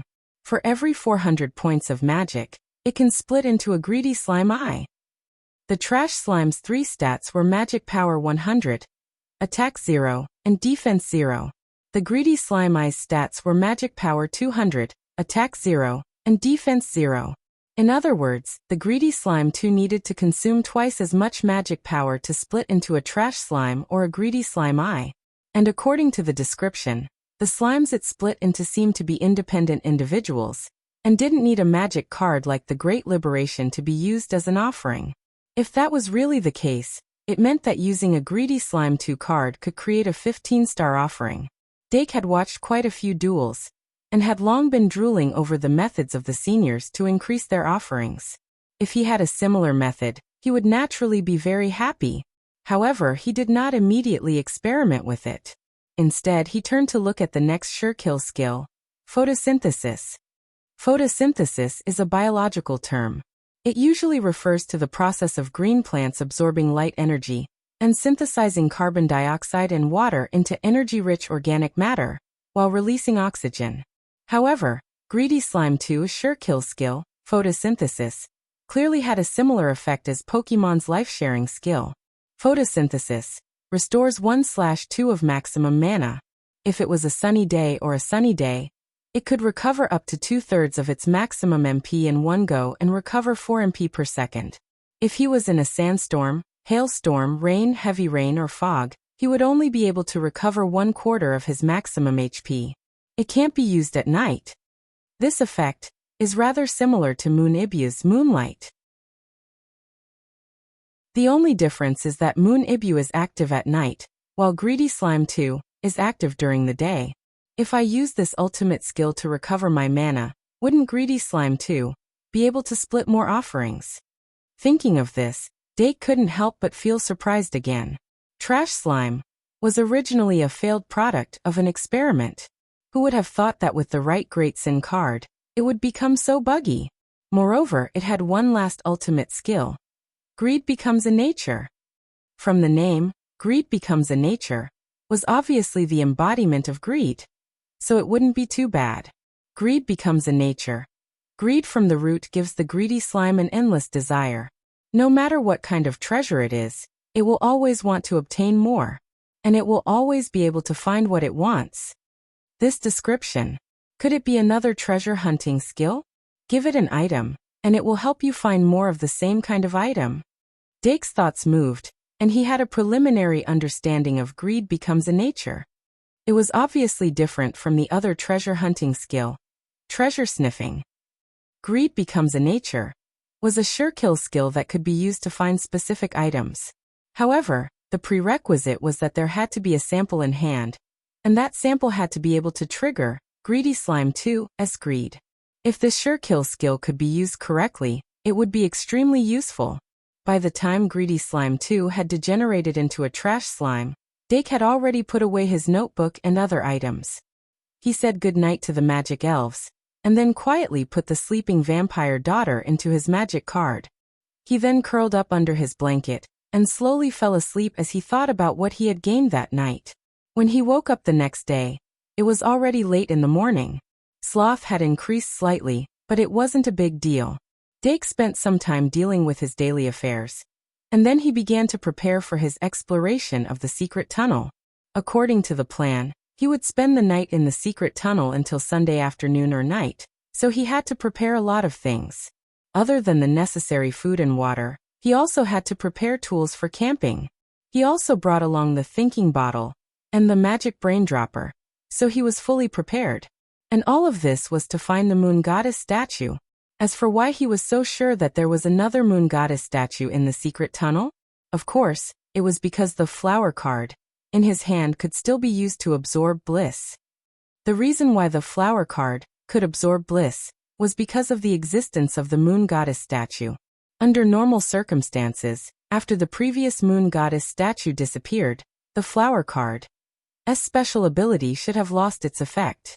But in reality, that wasn't the case, and the flower card was still working. Dake deduced the existence of another moon goddess statue. However, the secret tunnel of the Shungmalian castle was full of mysteries, and even the professors couldn't fully explore it. If he wanted to find the moon goddess statue that was hidden in an unknown corner, it would be extremely difficult. Although Dake asked Professor Kazair to create a flower card, if the aura of the moon goddess statue didn't leak out at all, it wouldn't be able to track it at all. Therefore, he didn't think that it would be so easy to find the moon goddess statue from the start. Today's exploration could be said to be a change of pace for the school life. He brought the magic guide fairies on a trip that he could leave whenever he wanted. 1 p.m. sharp. Dake excitedly came to the entrance of the secret tunnel that he was most familiar with. Now that the entrance of the secret tunnel had been sealed again, but he had the key card in hand, so it was unimpeded. He just stuck the key card on the wall, and the wall melted like water, revealing an oval entrance that only 2 people could enter. Dake glanced inside and stepped in. The little demon beast that was ready to lead the charge was stunned for a moment, and then it quickly flapped its wings and chased after him. Not long after entering the secret tunnel, Dake stopped and summoned the magician's secretary, and then let it summon the lion beast. He injected mana into the keycard and opened the map. In the keycard, Professor Kazair made a simple map system according to his suggestion. Using this map, he could record all the routes that he had taken from the moment he entered the secret tunnel, and gradually draw it into a temporary map. The terrain of the tunnel was very changeable, and the maps that were sold at Traveler's Street were already outdated. Only a real-time map could ensure the accuracy of the route, and allow him to quickly return after entering the secret tunnel. In short, it was a lot more convenient. 10 minutes later, the lion beast was summoned by the magician's secretary. Dake threw the backpack to it, and continued to explore on foot. Without the influence of the ritual that night, the secret tunnel returned to normal. Along the way, the scenery was the same. However, Dake wasn't in a hurry. After walking for about an hour, he chose to rest on the spot, and took out the Bliss 3 Moon from his card pack. Other than the flower card of the White Mandara, the most important item that he had that was related to the Moon Goddess statue was this Bliss card that was made with the Moon Goddess version. In theory, if he continued to search with this card and the secret tunnel could respond to his prayers, there was a chance that the Moon Goddess temple would appear in front of him again. It was because of this that he decided to enter the secret tunnel to explore. He also planned to explore the secret tunnel twice a month. But now he had a new treasure hunting tool. In the name of Dake Dimon come out, Trash Slime. After summoning the Trash Slime, Dake used the Bliss 3 Moon to tease it, then used the Greed 3 card to evolve it into the Greed 2. I don't think I need to explain how precious this Great Sin card is, right? Looking at the giant slime that appeared beside him, Dake couldn't help but chuckle. Phew! The Greed Slime 2 nodded hard. Dake then placed the Bliss 3 Moon on top of its head. The next moment, the Greed Slime 2's head caved in, allowing the Great Sin card to enter its body and float in the middle. The Greed Slime 2 savored the Bliss 3 Moon's aura and tried its best to unleash the Greed Instinct's effect, searching for a similar aura. However, after looking for a while, its gaze finally landed on Dake's card pack. This won't do. Dake patted his card pack and smiled helplessly. This result was more or less within his expectations. When the Luna statue was not within the Greed Slime 2's sensing range, the thing that was most similar to the Bliss 3 Moon's aura was of course the Bliss 3 Moon in his hand, as well as the Bliss 3 Moon's incarnation of the Bliss 3 Moon. Phew! The Greed Slime 2's jelly-like body slowly leaned on Dake's body, then carefully rubbed against him. Dake turned around and buried his face in it. After shaking it for a while, he lifted his head and continued to move forward, feeling refreshed. The Greed Slime 2 degenerated into the Trash Slime after 15 minutes. Dake didn't put it back into the magic card. Instead, he placed it on his shoulder to keep it company. The Trash Slime rarely received such treatment since it was born. It instantly spat out small bubbles happily. It felt that it was gradually becoming useful, and it was excited. After about an hour of travel, Greed 3's cooldown was over. Dake let the Trash Slime evolve into the Greed Slime 2 again, and continued to use its Greed's nature's specialty to explore. Since the exploration was fruitless, it continued to move forward. This continued until the evening. Dake finally found a more spacious open space. First he opened Paradise, then he summoned the magic elves one by one. With the magic elves secretary as help, he quickly summoned all the magic elves. After that, he lit a bonfire in the secret passage and spent the weekend with the magic elves. Paradise was playing a lively song. The magic elves, who rarely went out, danced around the bonfire. Dake looked at the happy faces of the magic elves, and his gaze became gentler. That night, he laid down a sleeping bag in the haunted house of paradise and fell asleep without any reservations. The night was silent. The next morning, Dake poked his head out of the sleeping bag and opened his eyes to look around. He saw that the magic elves were curled up around him like cats. The cute dream demon floated in the air, swaying its body like a willow. The wisp. It obviously didn't sleep at all. Dream demons were nocturnal creatures, so they were in charge of keeping watch. After breakfast, Dake put away Paradise and the magic elves back into the magic elves one by one, leaving only the little devil, the lion, and the trash slime by his side, and then he continued to explore. At 3 o'clock in the afternoon, when Greed Slime 2, a search was fruitless, Dake knew that he could only return empty-handed for this week's exploration. He didn't continue to stay in the secret passage. Instead, he sat on the lion's shoulder and returned the way he came from as fast as he could. Using the map drawn by the door card, he finally found the exit of the secret passage before nightfall and returned to the castle. Even though he returned empty-handed, the experience of this exploration would eventually be turned into future experience, gradually accumulating the germination of results.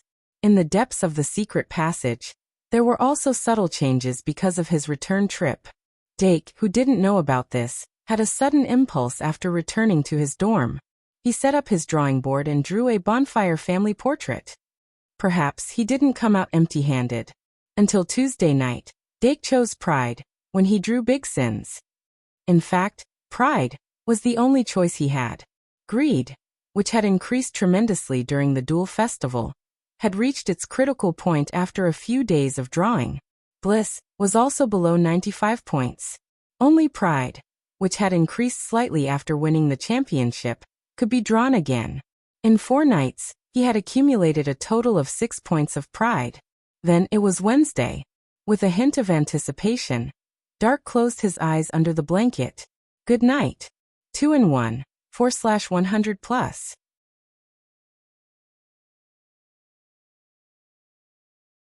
Chapter 427.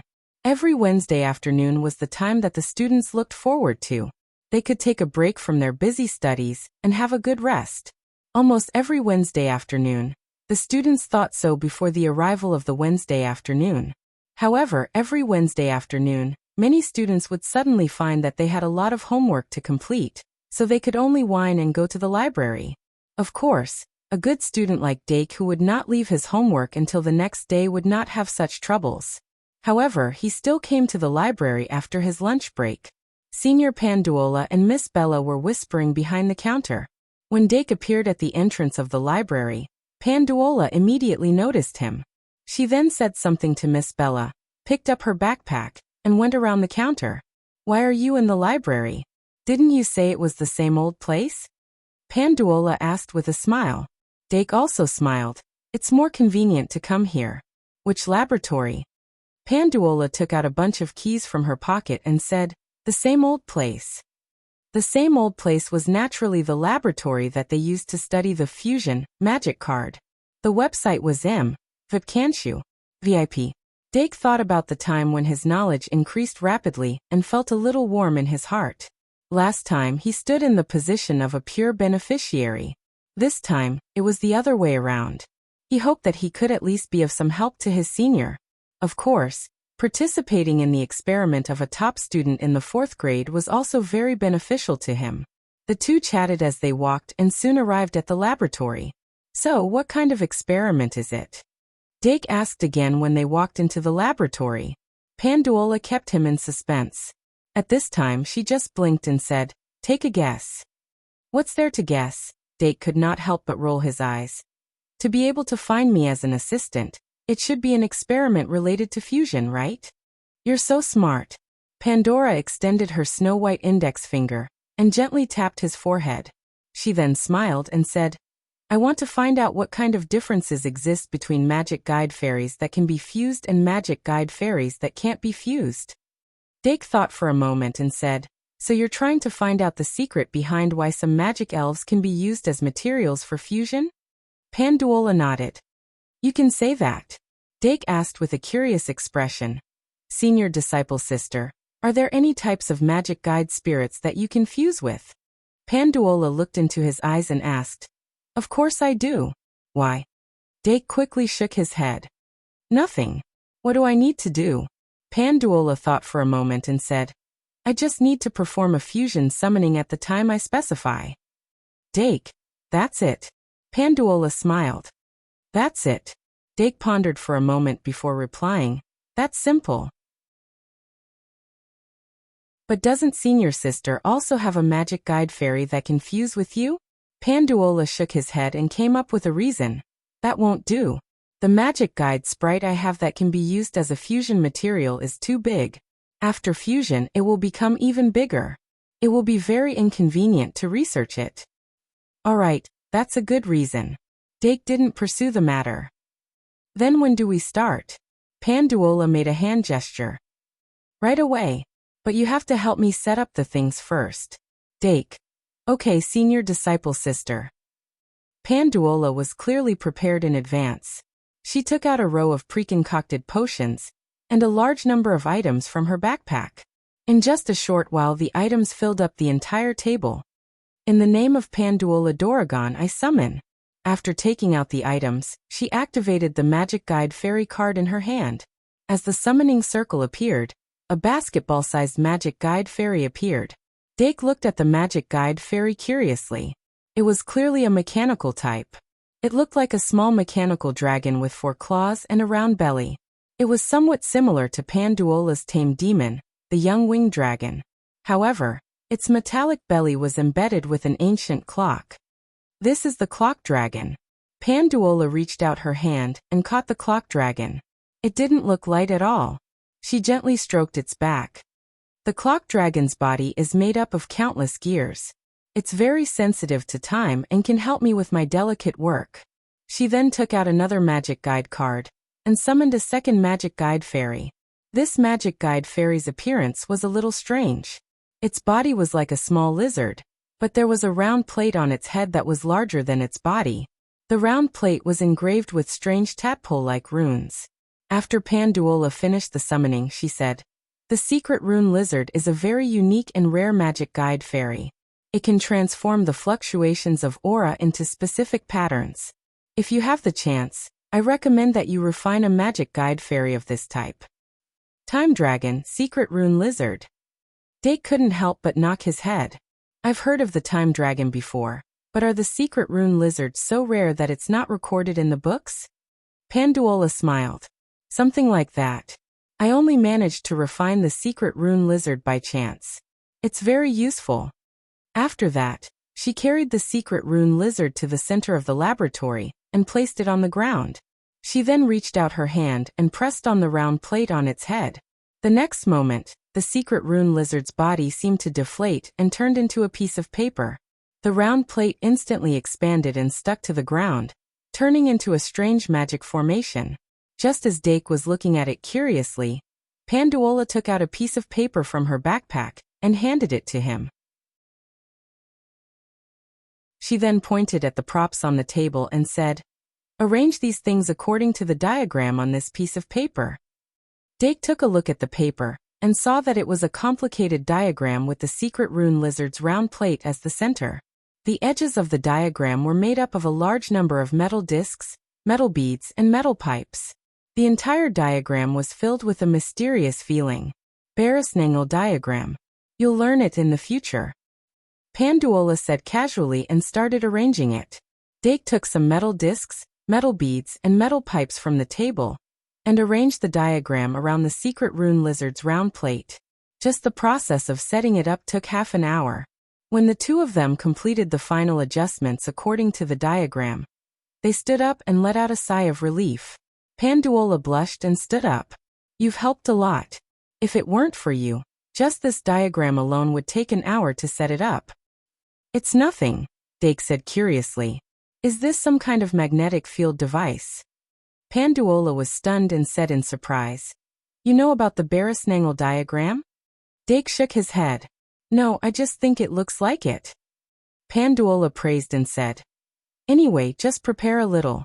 Next, you just need to perform a fusion summoning on the Secret Rune Lizard's round plate." Dake smiled. No problem. At this moment, he had already guessed Panduola's experiment method. The entire experiment must be centered around the secret rune lizard. This rare magic guide fairy could turn the fluctuations of aura into diagrams.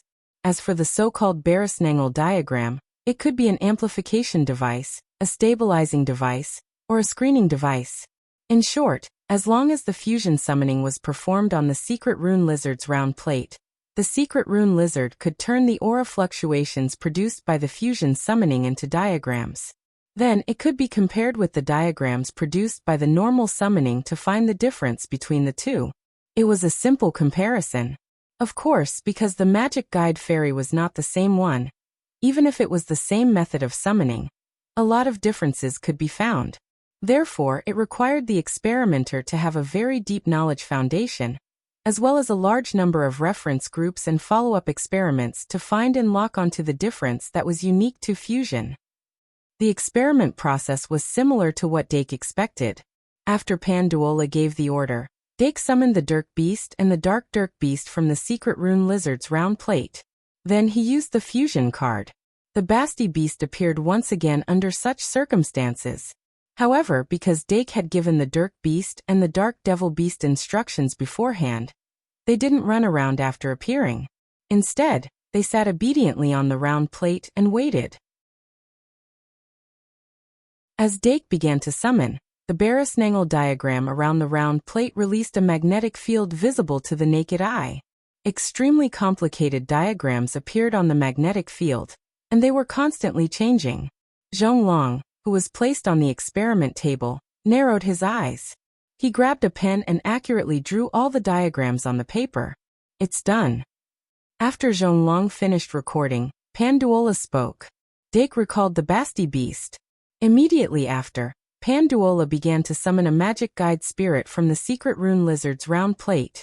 However, not only did she use normal summoning spells, she also used sacrificial summoning spells, ritual summoning spells, countercurrent summoning spells, and many other summoning spells. From this, she obtained a large amount of comparison data. Immediately after, Panduola spread out all the diagrams on the ground and observed them with unusual concentration. Dake only took a glance and was certain that with his current level, he couldn't see the so-called difference. However, after half an hour of observation, Panduola seemed to have finally found something. She suddenly stood up and quickly walked to the experiment table. Then she used the prepared potions and began to mix them. Every time she mixed a potion, she would sprinkle it on the secret rune lizard's round plate. Then, she would record the diagrams produced by the fluctuations and compare them again. During this process, Dake silently shouldered the task of cleaning up the potions. In the beginning, he relied on himself to clean up.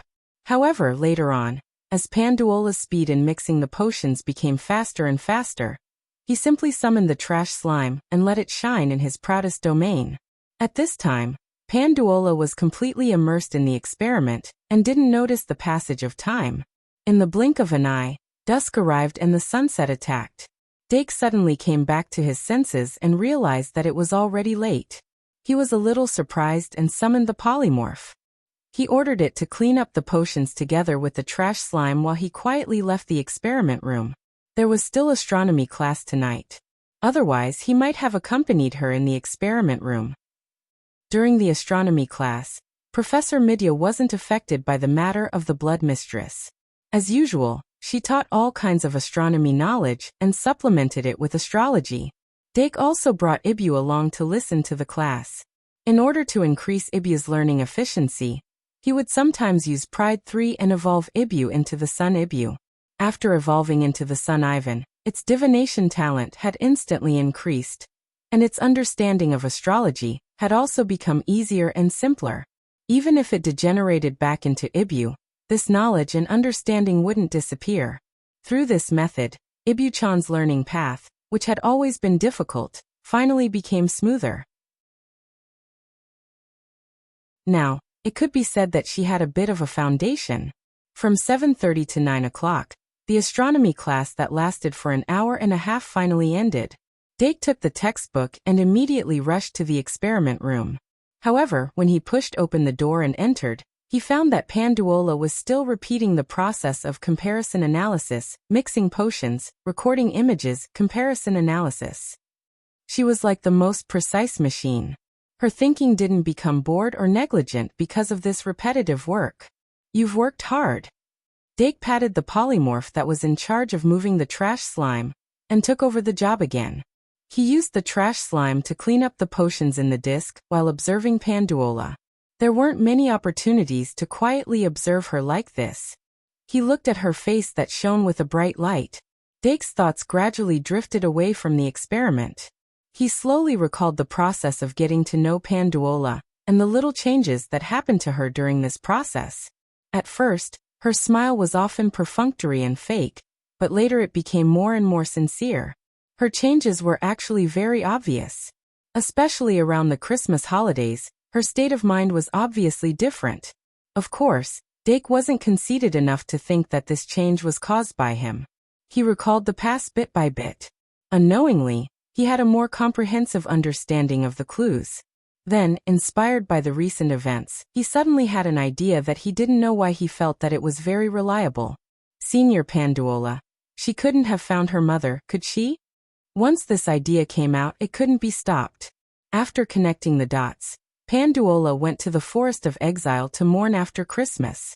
That period of time was also when Badia prison was breached. Ophelia Brad definitely wasn't the only one who escaped from the prison. Dake suddenly realized that he might have discovered his senior's secret. Even if it's not her mother, it should be an extremely close family member. Dake. Yes. 2 and 1 4,000 plus.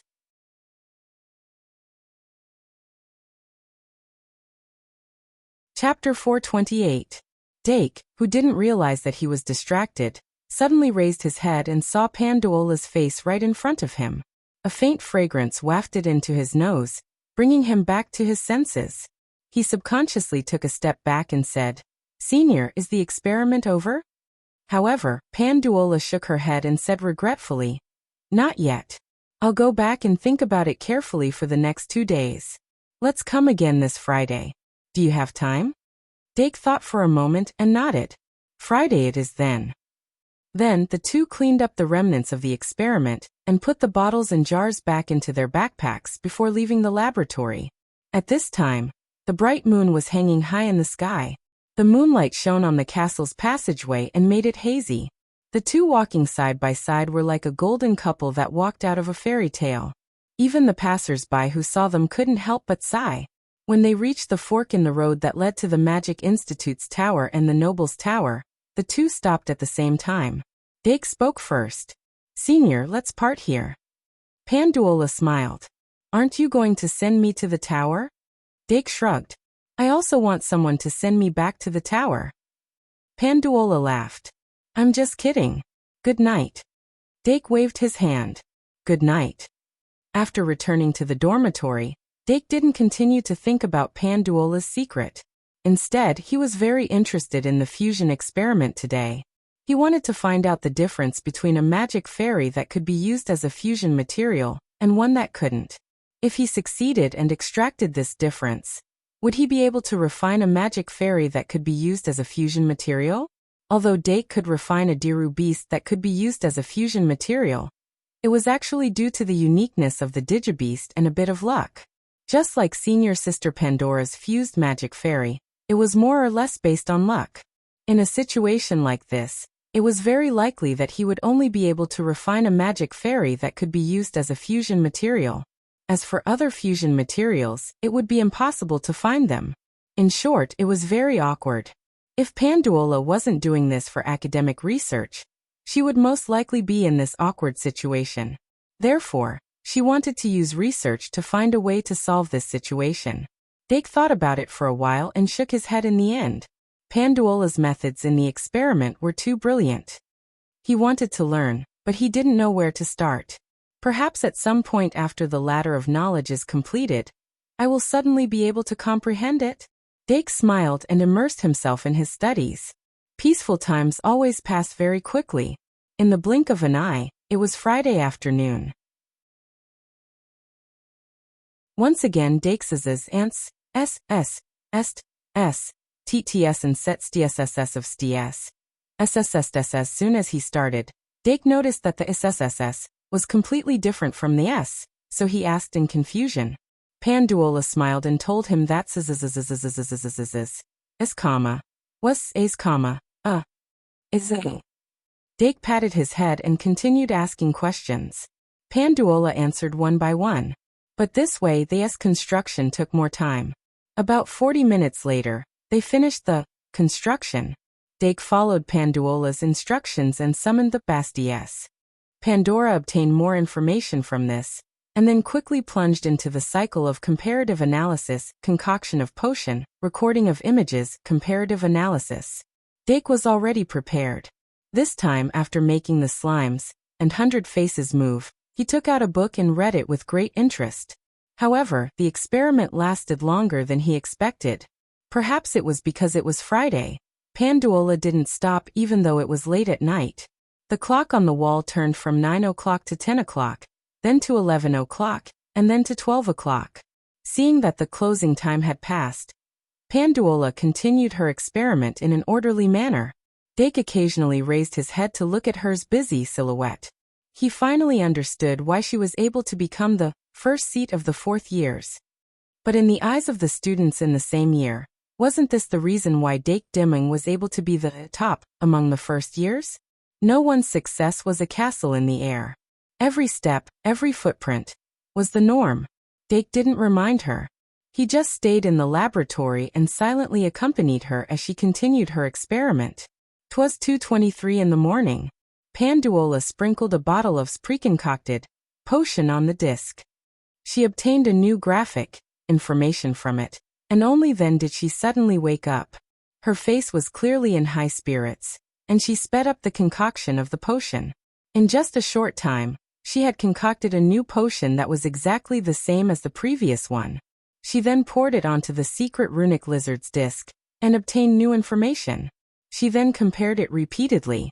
After finishing her analysis, she repeated it again, and her expression became more and more surprised.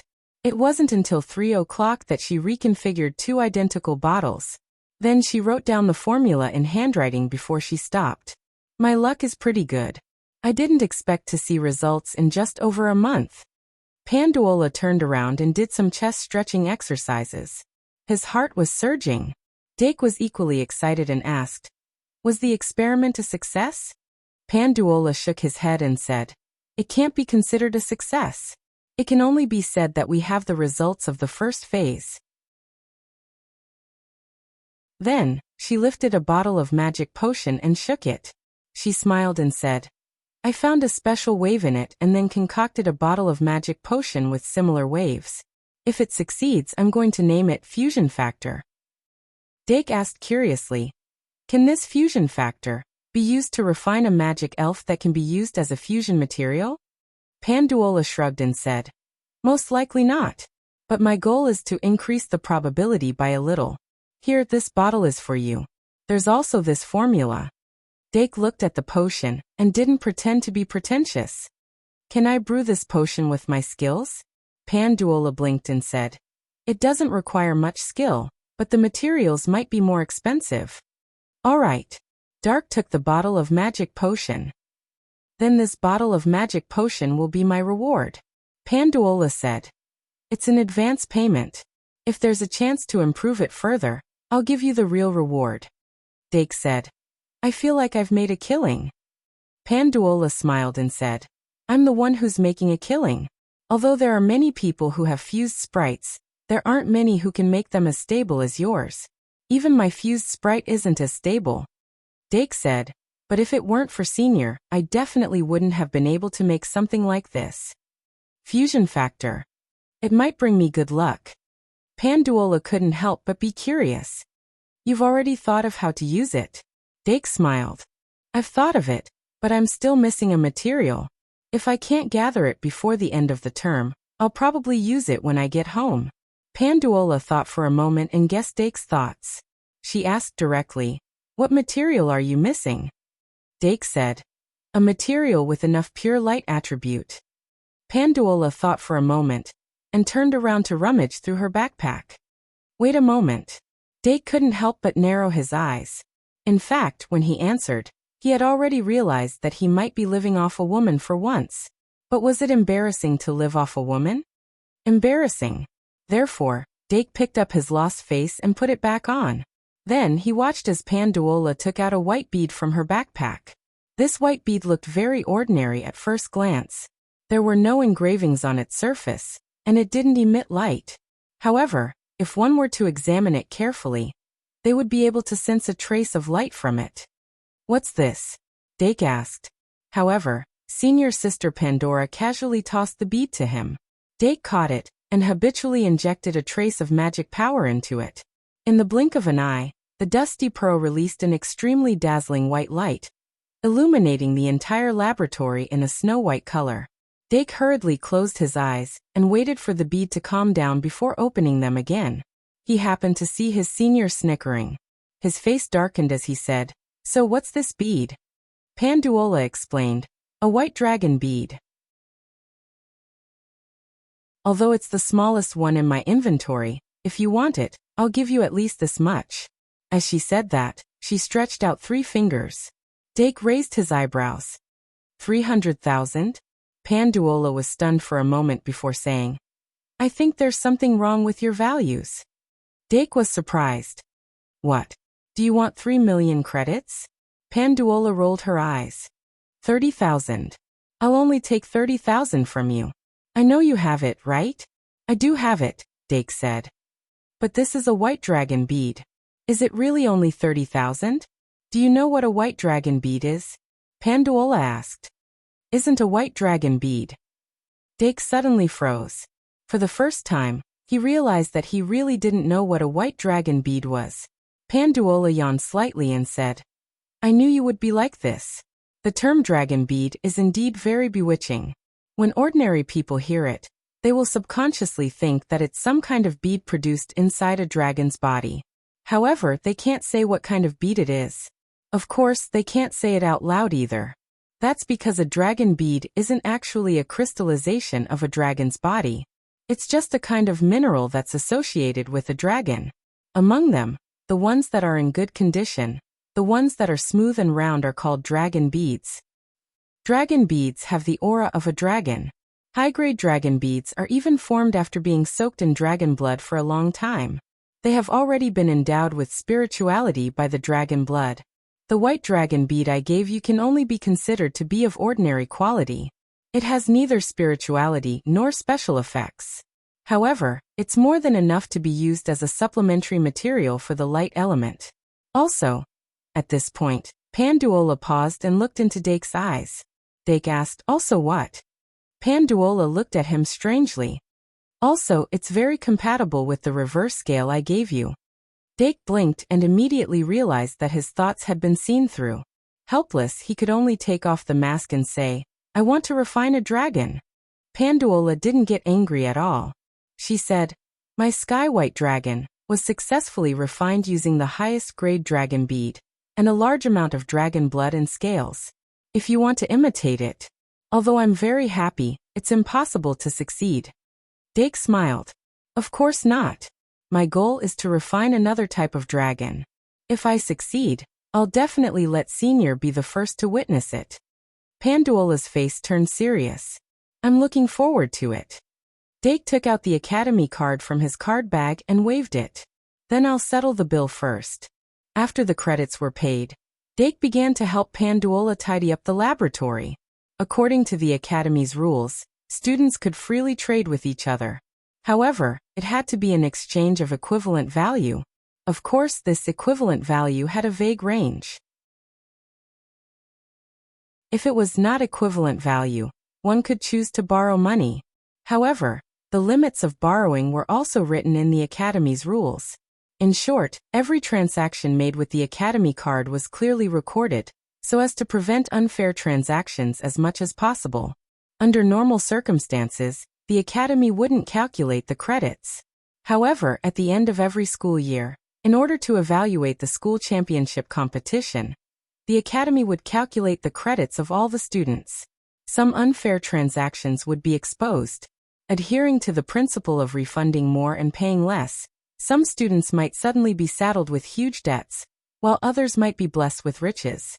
At around 3:30, the two walked out of the laboratory. However, the dormitory tower's curfew would only be lifted at 5 in the morning. At this time, no matter what, they couldn't enter. Since it's already so late, why don't we find a place to look at the stars? Panduola suddenly suggested. Dake secretly glanced at the starless sky and said, "Why don't we go to the rooftop?" Not a bad place. Panduola's gaze turned slightly as she reminisced.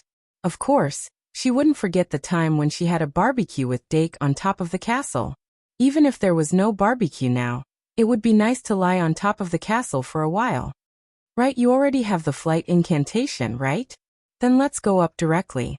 After saying that, Panduola carried her backpack and jumped up to the window. She stepped out and stepped into the void as if she was walking on flat ground. Dake took out the flight incantation and flew out of the castle. The two slowly floated to the top of the castle and landed at the same place. Panduola took out a magic card. After summoning, a gust of wind blew as if it had spirituality. In an instant, all the dust and debris on top of the castle were blown away. Dake looked at the roof that was instantly clean. He took out the trash slime in Greed 3 and said with a smile, "Senior, I have something that can bring you to paradise." Panduola asked with interest, "Let's see." Dake smiled mysteriously and summoned the trash slime on the spot. He then evolved it into the Greed Slime 2. Then he leaned back and his entire body fell into the Greed Slime 2's body. Panduola was a little confused, but after seeing his relaxed expression, she followed suit and lay down beside him. Her entire body was instantly wrapped in the Greed Slime 2's body. 2-in-1-4/100 plus.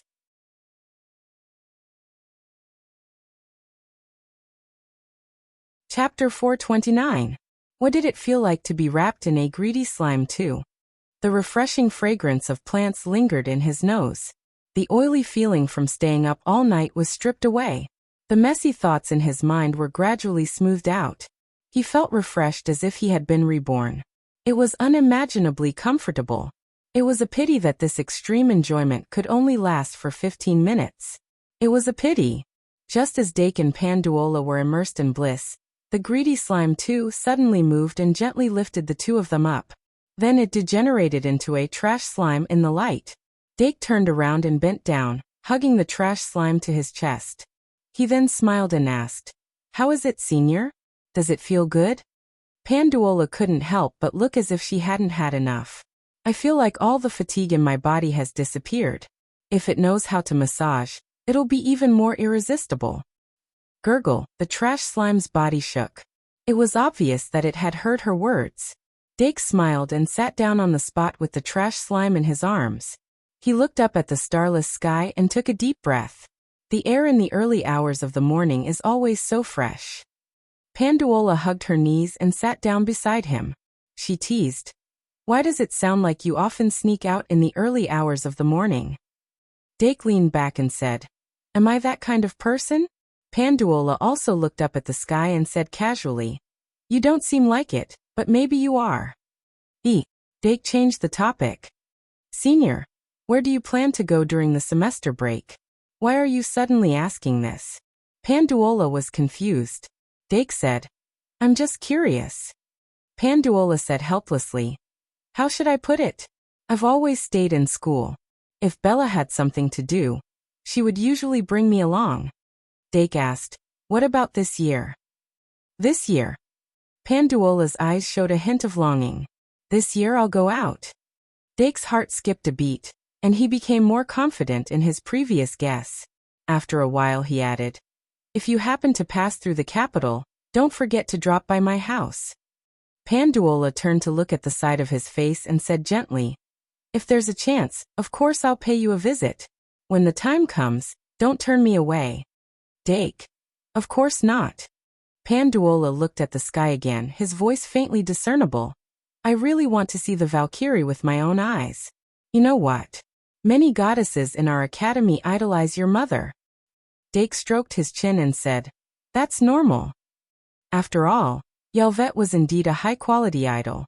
If he remembered correctly, Deanna's idol was also Yelvet. In short, Worshipping the Valkyrie was better than worshipping some random person, wasn't it? But Panduola suddenly blurted out. It would be great if I could have a duel with the Valkyrie. Dake. Panduola brushed his hair and said, Do you think I'm overestimating myself? Dake shook his head slightly. Of course not. It's just that I've never seen her duel with anyone. If senior sister wants to have a sword duel, she'll definitely agree. But this duel. Panduola was a little disappointed. Is that so? I originally wanted to see how far away I am from the top experts, but it seems like I won't have the chance. Dake thought for a while and said, It's not that there won't be a chance. Panduola. What do you mean? Dake thought for a while, then shook his head and said, No, it's nothing. Time slowly passed. A trace of egg white gradually appeared on the distant horizon. As the clock quietly rang at 5 in the morning, the curfew was over. Dake suddenly realized that the two of them had been talking for more than an hour. The curfew is over. Okay, then let's go back. Panduola took a deep breath and stood up.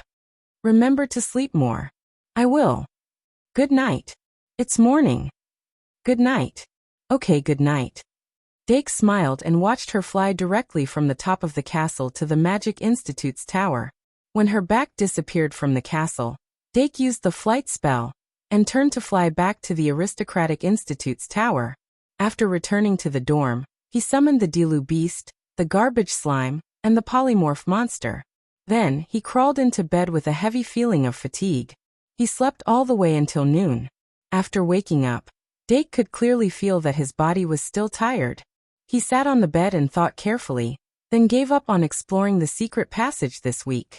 When he was completely awake, he washed up and ate the takeout brought by the little fiend. He also took a look at today's Great Sage Daily. The weekend newspaper always had more gossip than the weekdays. Although there wasn't any sensational news to pay attention to, there were many interesting reports. It seems that the Holy Church is prepared to hide the fact that the Demon King escaped from the seal. Dake took a sip of coffee and wondered if he should send a letter to Yvette. In theory, although the Holy Church chose to hide it from the public, they must have mobilized their forces to search for the Demon King's reincarnation vessel. Once they mobilized their forces on a large scale, there was no reason for the princess's forces to not notice. After all, the Holy Church didn't know that the Demon King's reincarnation process would go wrong. They would definitely treat it as a huge threat. Of course, the above was only a theoretical deduction. Perhaps the positions and views of both sides were different, causing the Holy Church's insiders to do something unreasonable. Or maybe there was a smarter person who made a smarter deployment. In short, even if the Holy Church didn't do anything, there was still a possibility. And if the Holy Church didn't do anything, others naturally wouldn't notice. The development of the world is originally unreasonable. Blindly tangling with logic will only bring you into a circle. In short, even if it's superfluous, I still have to send this letter. It's just that I need to pay attention to the method of sending the letter. Dake thought for a while and chose a cipher that wasn't difficult to decipher. He wrote down that the Demon King had reincarnated through the vessel. As for the rest, he didn't mention it at all. But after he finished writing, he changed his mind and changed the page. He wrote an ordinary letter again, talking about his life in the academy and sharing his happiness with his mother. After that, he temporarily concocted a potion that revealed itself when it came into contact with water. He added a short paragraph at the end of the letter, writing down that the demon had reincarnated through the vessel. That's it. Dake tore off the page filled with content, folded it into a heart shape, and prepared to go to Travelers Street in the afternoon. There was naturally a letter delivery service in Travelers Street, but in this era where transportation wasn't developed, it took a lot of time to deliver a letter. According to the distance, the cost of sending a letter was more expensive, and there was no guarantee that the letter would be delivered. After resting for a while after the meal, Dake took out the fusion factor potion formula that he had obtained last night, and carefully studied it according to the formula. Although I don't understand the reaction of the medicinal properties, the method of concocting this potion isn't difficult. It's just that the few core ingredients needed are really hard to find, especially this. It's most likely a specialty of the academy. After leaving the academy, it's completely priceless. Dake put away the formula with some regret, and then took out the potion named Fusion Factor. The potion was dark black in color. If it wasn't for the purple fluorescence that flickered within, it would most likely be mistaken for ink. Next month. I'll wait until next month and draw a little pride.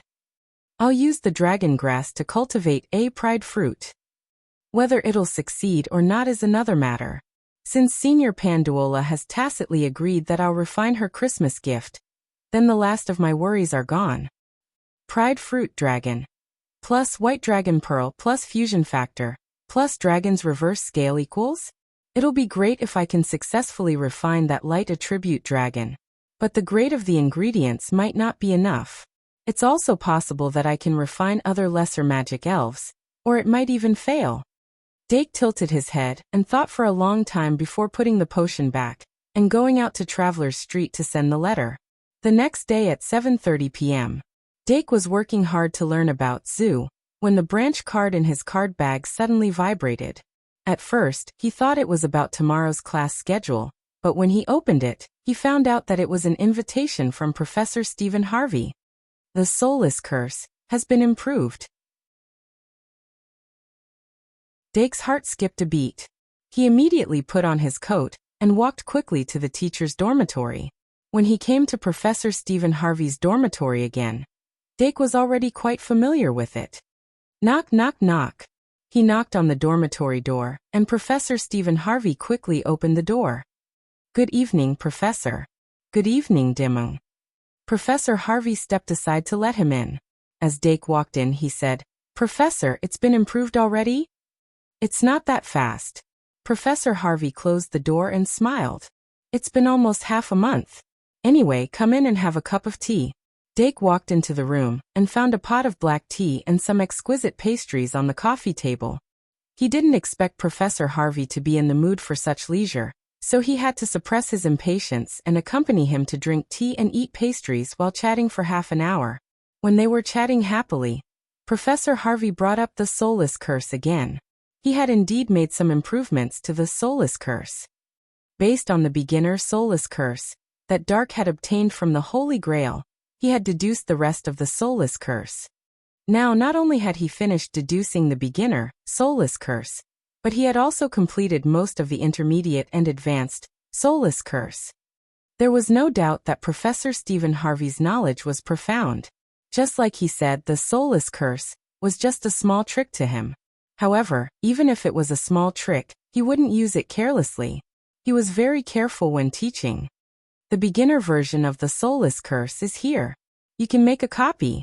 As for the rest of the content, I'll have to wait until you've mastered the beginner version before I can continue teaching you. Professor Harvey took out 3 pieces of thesis paper that were filled with tiny words.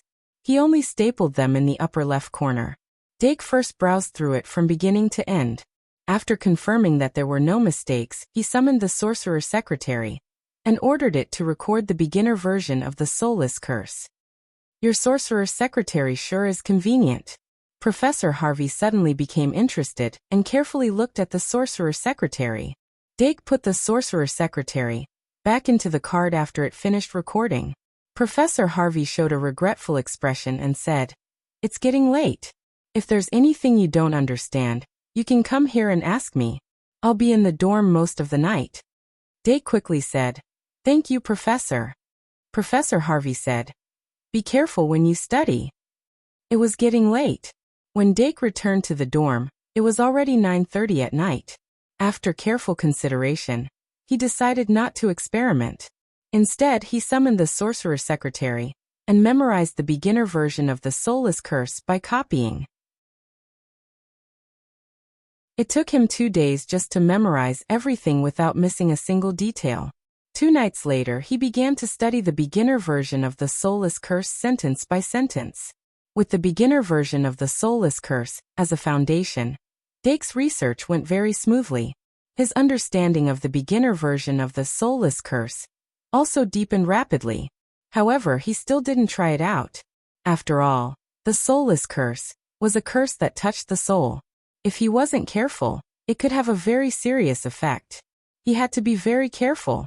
Under such circumstances, Dake didn't forget to explore the secret passage because he was obsessed with the soulless curse. He restocked his items on Friday night and went into the secret passage early on Saturday morning to begin another round of exploration. Walking in the secret passage without any changes was a very boring and unbearable experience. Dake couldn't maintain a high level of vigilance all the time. In the end, he basically sat on the lion beast's shoulder and read books to pass the time. Then every hour he would let Trash Slime evolve into Greedy Slime 2 and conduct a 15-minute search. When he first entered the secret passage, he was already prepared for a long battle. Because he didn't have much hope, he wasn't disappointed after searching for nothing. After a whole day of walking, he went deeper and deeper into the secret passage and chose a completely different route from the last time. This time, when he let the Trash Slime evolve into the Greedy Slime 2, he began to observe the surrounding terrain to see if there was a suitable place for paradise and camping. However, not long after, the Greedy Slime 2 suddenly became excited. Dake immediately woke up and ordered the lion to speed up in the direction the Greedy Slime 2 pointed to.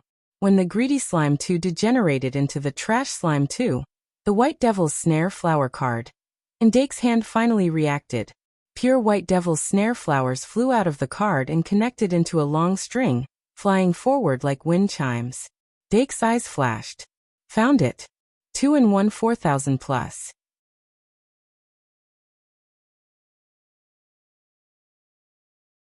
Chapter 430. Under the guidance of the white mandara flower, the lion charged forward like a storm. Dake held tightly onto the lion's raised arm and looked excitedly at the lit torches in front of him. The path ahead was constantly being opened up, and the flames quickly passed from both sides. The white mandara flower could no longer keep up with the lion's speed, and it was dragged behind by the lion. However, the lion seemed to have smelled the location of its destination and continued forward. Suddenly, it came to a stop. Dake leaned forward under the force of inertia and barely fell. The next moment he saw a somewhat familiar divine temple. Although he recognized it as a temple at first glance, it was not exactly the same as the moon god's temple. The most obvious difference was the size. Although the moon god's temple was mysterious, it was only the size of a lecture hall. Apart from the 2 stone pillars and the altar, there was only the statue of the goddess. Remember the URL. MVP can't you? VIP. However, this temple gave people a feeling of grandeur just from its appearance. The temple's walls were carved with floating cloud beasts, and the main entrance was a dazzling golden door. Not only was it grand, but it was even more glorious. Dake clearly remembered that the small moon god's temple had no door. The golden door in front of him was half closed, and only a crack could be seen. The aura of the moon god's statue clearly leaked out from it. When the lion came to a sudden stop, the white mandara flowers released by the flower card finally floated forward and floated into the crack of the door. Dake looked at the white mandara flowers that disappeared into the crack of the door and couldn't help but narrow his eyes. Lion, be careful. In theory, there shouldn't be a second person in this secret passage. However, now that the temple had appeared, no one could say for sure what would suddenly burst out from the secret passage. It could be another Vlad, or it could be another Frisia. First, he had to confirm who opened the door. Dake reached out and pulled out the single scabbard, weapon form, from his card pack. He directly summoned the holy sword and handed it to the lion. Then he jumped down from the lion beast's shoulder, holding the magician's secretary in his hand, and walked with it. When he approached the door, he stopped and ordered the lion beast to spy first. The lion beast cautiously took a step forward and reached out to press on one side of the golden door. Then with a slight push, the door was pushed open so that one person could enter. A putrid smell assaulted his face. However, its expression did not change. It exerted more force and directly pushed open the golden door on the right. In the blink of an eye, the internal structure of the divine temple came into view. Dake's eyes suddenly widened. There was no one inside the palace. There were 4 stone pillars in the center, and each pillar was carved with the familiar image of a dancing goddess. In the middle of the 4 stone pillars was an even taller and more majestic altar. The familiar statue of the goddess stood tall and straight like a living person. As the door was pushed open, the braziers on top of the 4 stone pillars were automatically lit. The flames illuminated the entire temple, and the statue of the goddess was clearly visible. It was not much different from the one in his memories. It was carved out of white jade, and there was not a speck of dust on it. Its posture was slightly different. It was no longer in the posture of a young girl praying with her hands clasped in front of her chest and her eyes closed. Instead, it was in a solemn posture with its arms raised high. In its raised palm was a bronze mirror that looked like a full moon. The flames on all sides shone on the bronze mirror, but it did not reflect the light at all.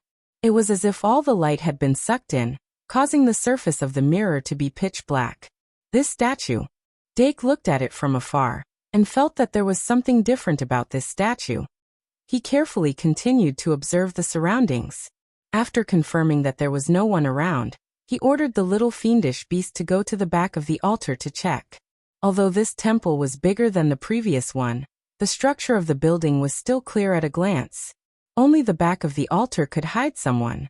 However, after the little fiendish beast looked around, it still did not find any traces of other people or monsters. There was no one hiding.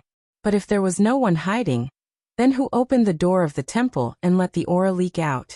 Dake's gaze gradually fixed on the statue's face. The statue was alive. After the previous incident, Dake already knew that the statue was not dead. The reason why the previous incident happened was because there was a trace of remnant consciousness in the statue of the goddess of the moon. It was that remnant consciousness that made the statue of the goddess of the moon pursue resurrection based on its instincts. It manipulated and charmed the students, and Professor Didi saw the opportunity, which led to the subsequent incident. It was very likely that this statue was created after the destruction of that statue. It did not even have any cracks, and did not need to be repaired. It was in a complete state from the beginning. It seemed that it only needed a special ritual to resurrect it. Is it bait? In order to attract the fish to take the bait, they deliberately opened a crack in the door to let the aura leak out. In the end, they caught a small fish like me. Dake carefully observed the details of the statue's face. He was not worried that he would be charmed by the statue like the Maritime Order. And before the statue really came to life, he knew that he was safe. A statue that only retained a trace of remnant consciousness and could only do some small actions, in his view, was a real fish. A fish that was lying on the chopping board after being washed clean. Just as he was thinking, a stream of light suddenly flowed out of the statue's eyes that were not closed. Then, a trace of dense mist emerged, and gradually rose from the altar under the statue's feet. Dake's eyes moved, and he stepped into the temple without being affected at all. Walking in the pink mist, it was like returning home. Not only was there no discomfort, but there was also a kind of comfort like a fish in water. If he was not worried that bliss would rise because of this, Dake even felt that he could just lie down and have a mist sauna. In less than a moment, Dake had already stepped on the mist and arrived in front of the statue. He looked up again at the face of the statue of the goddess of the moon. Although its facial expression did not change at all, for some reason, it gave people the illusion that it was embarrassed. Even the stream of light in its eyes seemed to be sluggish when it flowed. Dake thought for a moment, and softly said 2 words to the statue. Goddess of the moon. She was born from the moon and descended on the earth. She was both the goddess of the moon and the mother goddess of the earth. She specialized in the reproduction of all things, and was not stingy with the grace of the earth. She was the most beautiful goddess, the ruler of the night. Her beauty was eternal. She was sacred, noble, in charge of fertility, reproduction, and love. Among the old gods who ruled the various worlds in the past, the goddess of the moon was also unique. But now what was hidden in the statue of the goddess of the moon was just a trace of a broken soul that could not be more broken. Dake did not overly revere her, nor did he overly despise her. He just looked at her normally. With his soft call, the temple was quiet for a long time. The surging mist quietly retreated like the tide, but the divine light in the statue's eyes became even more dazzling. A soft and ethereal voice came from its mouth. Who are you? It reminded people of the classic 3 questions. Who are you? Where are you? What do you want? Then the answer automatically appeared in their minds. I am me. I am here. I want to fuck you. Dark held back his urge to blurt out the name. He enunciated his words clearly, a fated person. Fate was wonderful beyond words. If Mr. Haixing was the fated person of the previous statue of the goddess of the moon, then Dake Dimming, who was the first to find the statue of the goddess of the moon in this boundless secret passage, was undoubtedly the fated person of the statue of the goddess of the moon. He was gradually able to sense the huge amount of bliss stored in the statue's body. Even though the bliss in the statue of the goddess of the moon lacked a certain special factor, causing its quality to be inferior to Dake's own bliss, but it was superior in quantity.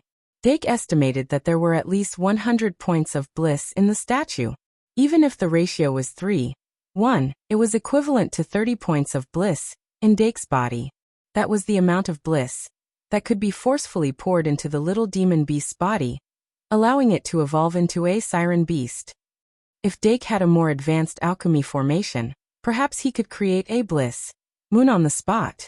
Even if the Great Sin card of the moon goddess would cause the enchanted fairy to lose control, it would be great to have a trump card that could turn the situation around at a critical moment.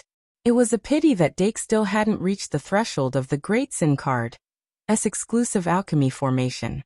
In a situation where he couldn't create the bliss moon, the bliss of the moon goddess was meaningless to him.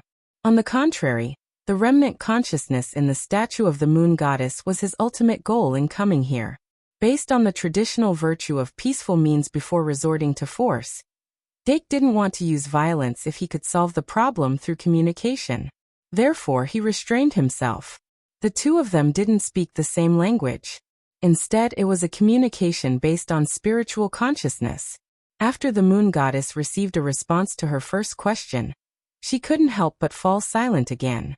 Dake observed carefully and immediately asked, "Who are you?" The moon goddess spoke again, this time with a slight fluctuation in her voice. "I am the moon goddess and also the earth mother." Dake smiled and said, "Apart from your divine position, what else do you have?" The moon goddess fell silent again. The statue's eyes kept flickering as if she was racking her brains to think.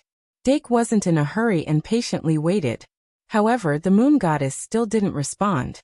It was as if Dake's simple question had completely stumped her.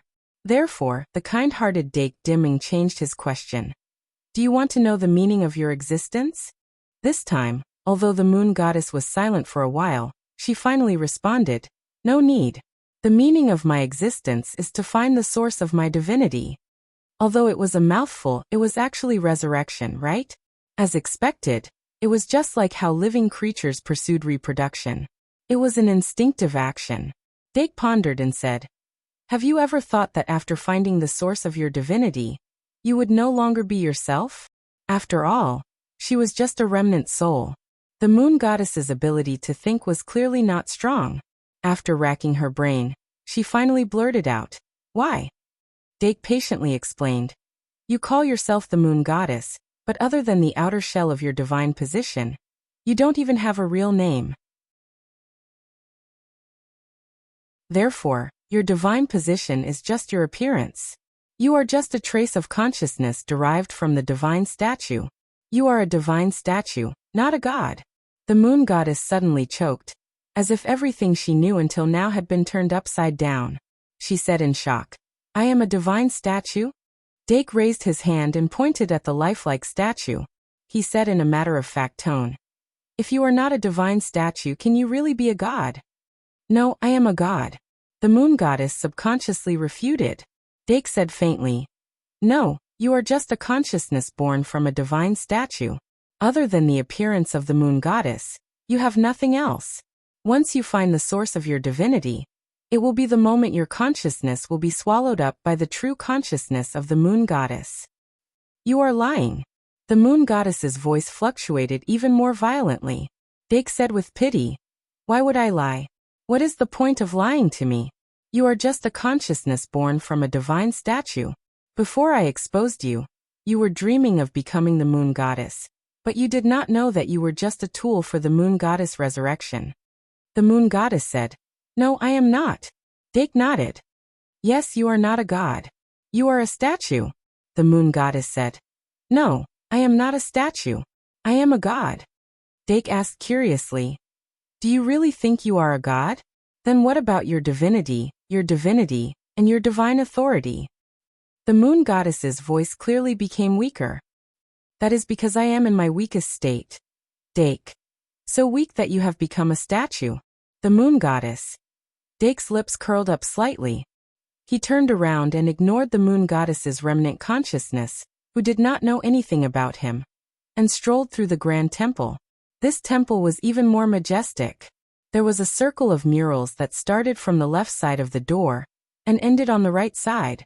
At a glance, the murals depicted a farmer woman immersed in the joy of a harvest, a shepherd in the midst of a flock of sheep, and a baby crying under the bright moon. Dake looked at it carefully and told the magician's secretary to record it down.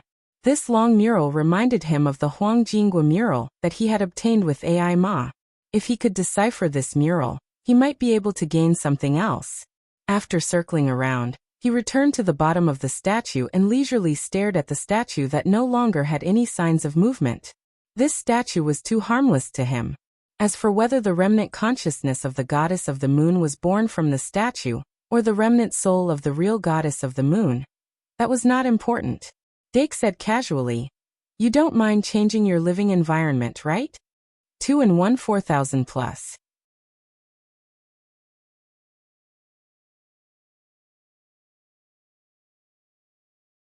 Chapter 431. The moon goddess didn't respond. Dake didn't ask anymore. He took out Meow Meow from his card pack and summoned it on the spot. Meow. Meow Meow appeared from the summoning circle with a hint of excitement in its voice. Dake pointed at the statue and asked softly, "What do you think? Are you interested in this statue?" Meow. Meow Meow showed a hint of confusion, and the excitement in its eyes quickly faded. It originally thought that this summoning was to show off its majesty after evolution, but it didn't expect that it was just to see a statue. What was so good about this stone statue? It wasn't even as good as its wooden figurine.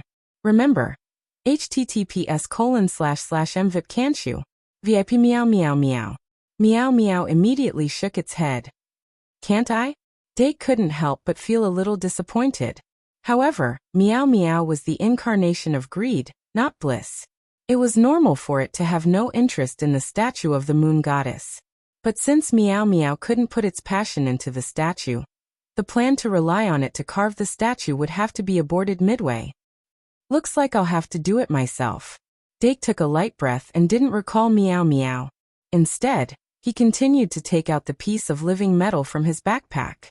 Living metal was a kind of metal that mimicked life. It was between living creatures and metal, and was very special and rare. Dake had a serious plan on how to use living metal from the very beginning, and he had been planning to do so ever since. From obtaining the door card, entering the secret passage, finding the temple, and searching for the statue of the moon goddess. It was all to refine this piece of living metal into a special kind of equipment. In his memory, there was a kind of digital equipment called the warrior soul, which was the inheritance of the souls of the 10 digitized beasts known as the 10 fighters. Humans or digitized beasts could absorb the warrior soul and evolve into the legendary 10 fighters.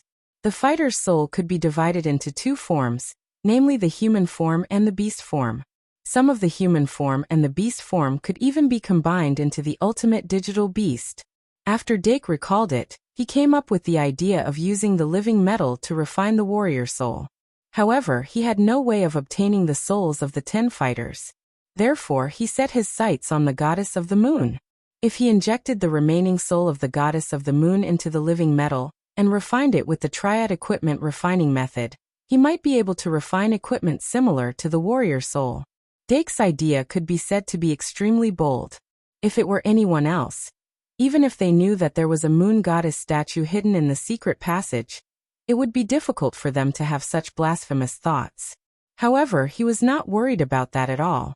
What he was worried about was the success or failure of the armament refinement, as well as the final result. After all, he was using the moon's remnant soul, not the soul of the 10 fighters. If it was the soul of the 10 fighters, he felt that with the inclination of the magic card he had refined, it would most likely point directly to the soul of the fighter. However, it was hard to say if he used the moon god's remnant soul. However, the unknown nature of magic was also one of the sources of surprise. After Dake took out the living metal, he took out the engraving tools and a bottle of magic potion that was specially concocted. Living metal did not have a hard outer shell like ordinary metals. Its surface was relatively soft, and it could be deformed with just a little force. However, it would slowly return to its original shape when left in place. It was like a kind of memory metal. Using a special magic potion, one could use tools to change the appearance of the item before finalizing it. If there was a mistake in the operation, another potion could be used to neutralize the effect of the magic potion, allowing the living metal to regain its elasticity. With the assistance of these two potions, the carving of living metals would become extremely convenient. After Dake was done with his preparations, he began to carve by himself. He wanted to carve this living metal into the statue of the moon goddess. It was not too late. Dake's carving skills had improved greatly after he had stopped practicing for a period of time. Adhering to the principle of slow work produces fine work, he began to carve little by little, and unexpectedly, he also had a decent appearance. Meow Meow, who was supposed to be in charge of this part of the plan, was already strolling around the temple. It seemed to be very interested in the murals in the temple. In the physical aspect, a long strip protruded from the bottom of the mural, and it stood on the strip and walked around, having a lot of fun. Half an hour later, Dake looked up at the statue of the moon goddess, then looked down at the living metal in his hand, revealing a satisfied smile. Although the progress was not very fast, the living metal now had a rough human shape.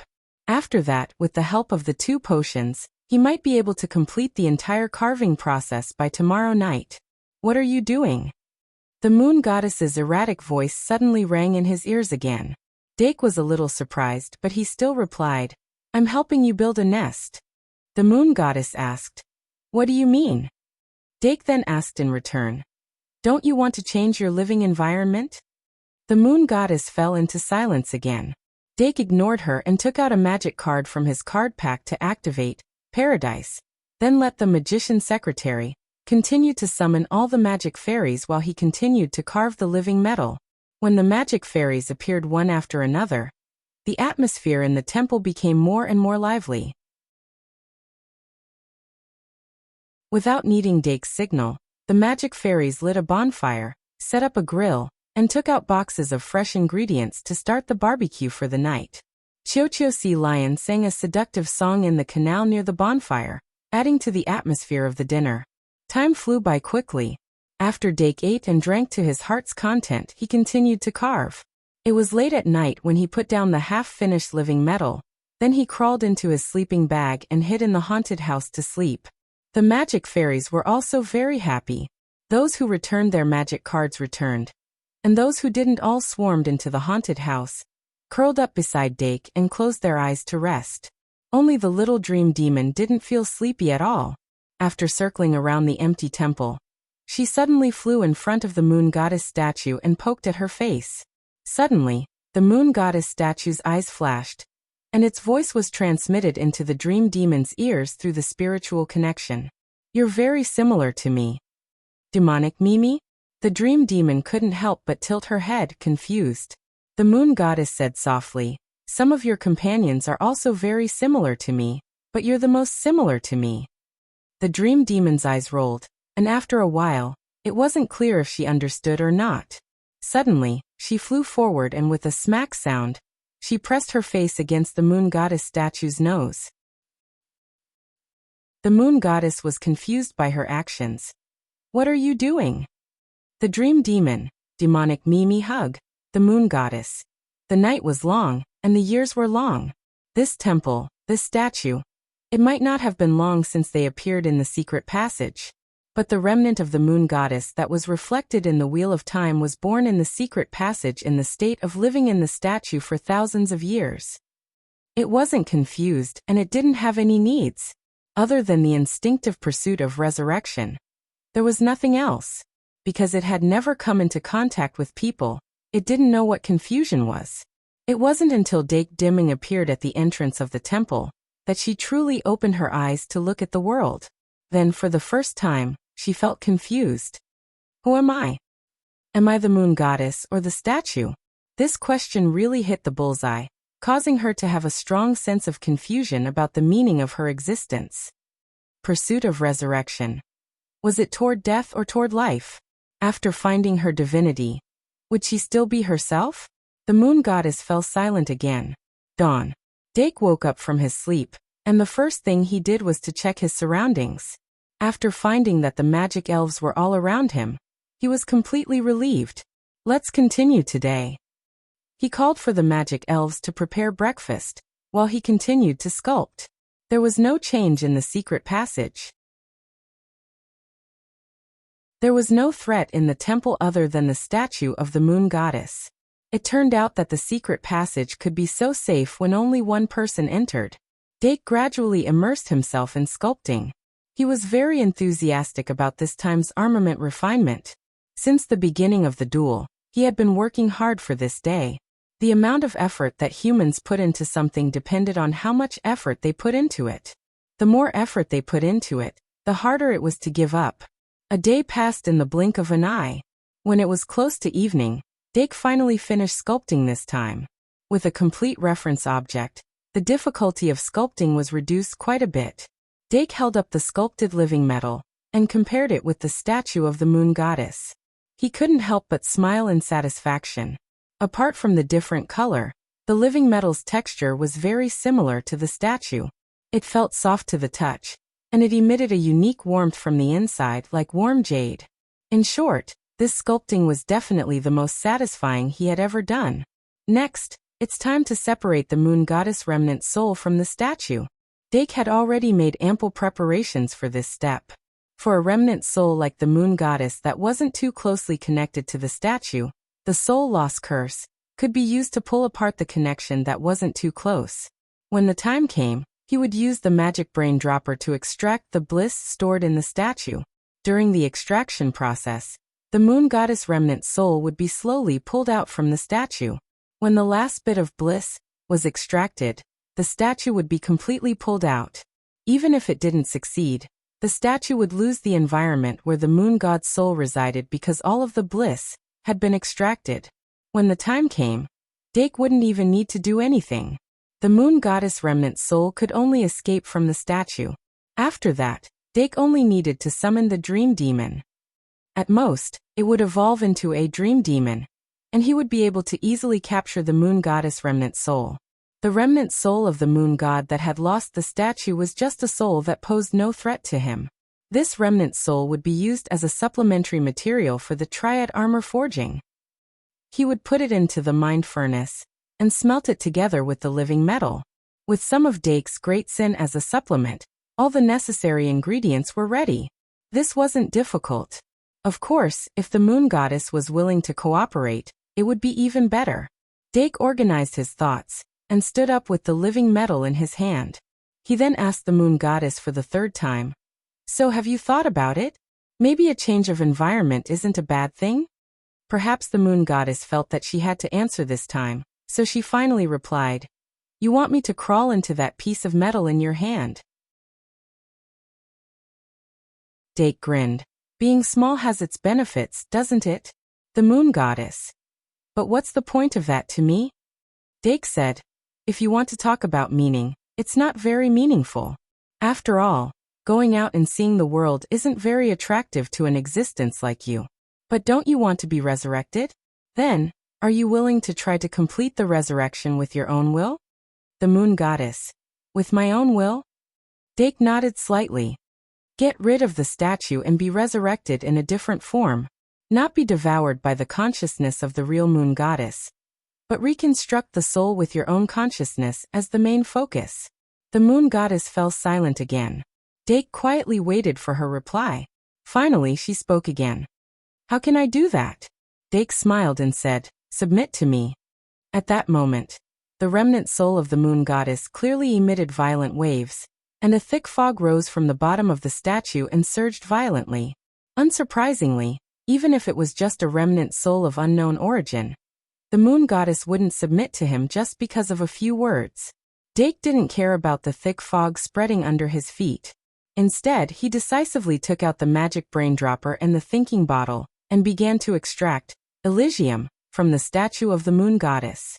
He only needed to inject a bit of magic power to draw out the Elysium accumulated in the statue of the moon goddess. Then he used the magic brain dropper to casually draw out an entire drop. After repeating this 30 times, the thinking bottle was filled up. During this process, although the moon goddess refuted him, she soon found that she couldn't resist at all. Dake drew out another drop and extended the magic brain dropper to the little dream demon who came closer. Little dream. The little dream demon happily stuck out her tongue and licked hard, sucking the drop of Elysium from the magic brain dropper into her mouth. Dream. Omega. She suddenly closed her eyes as if she had eaten a sour plum. She was extremely stimulated by the sour taste, but she couldn't stop herself. Is it good? Dake asked. The dream demon opened her eyes wide and nodded hard. Dake smiled. Then eat more. 1 Elysium 3, moon, required 30 moon goddess version of Elysium. If he made 3, he would need 90 moon goddess version of Elysium. Perhaps he could make the best use of it? 2 and 1 4000 plus.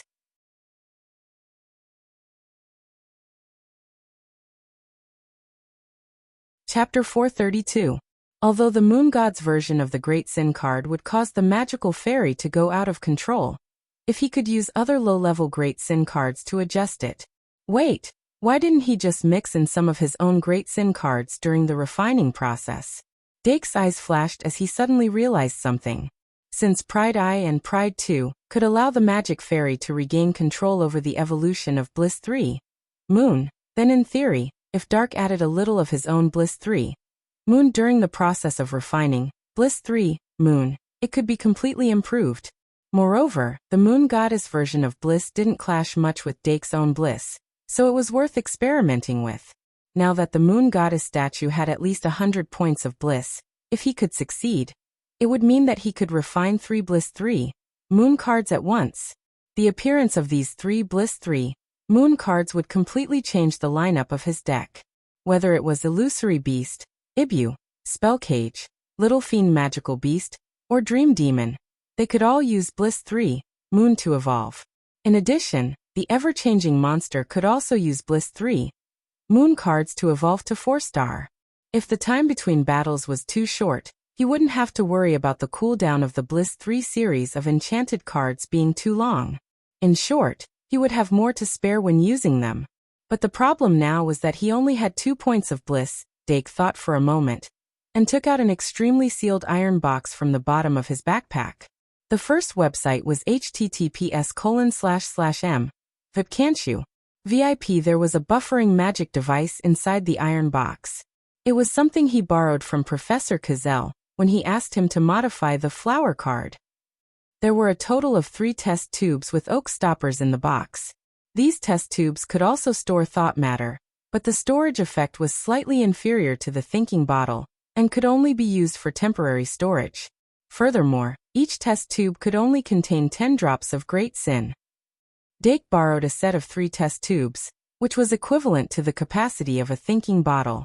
And in one of the test tubes, there were 2 drops of Bliss. This was the reserve he had left behind last month. He had specially brought it into the secret passage to forge the Mind Furnace. Originally, he had planned to directly forge the Triad armament in this secret passage, so he had prepared all the materials needed for the forging. However, if he wanted to experiment with Bliss 3 Moon, these 2 drops of Bliss were obviously not enough. Therefore, a choice had to be made. The first method was to craft equipment in the secret passage. That way, he would only be able to bring out 60 drops of Extreme Bliss. The other method was to modify Extreme Bliss 3, Moon in the secret tunnel, and come back to forge the equipment next month.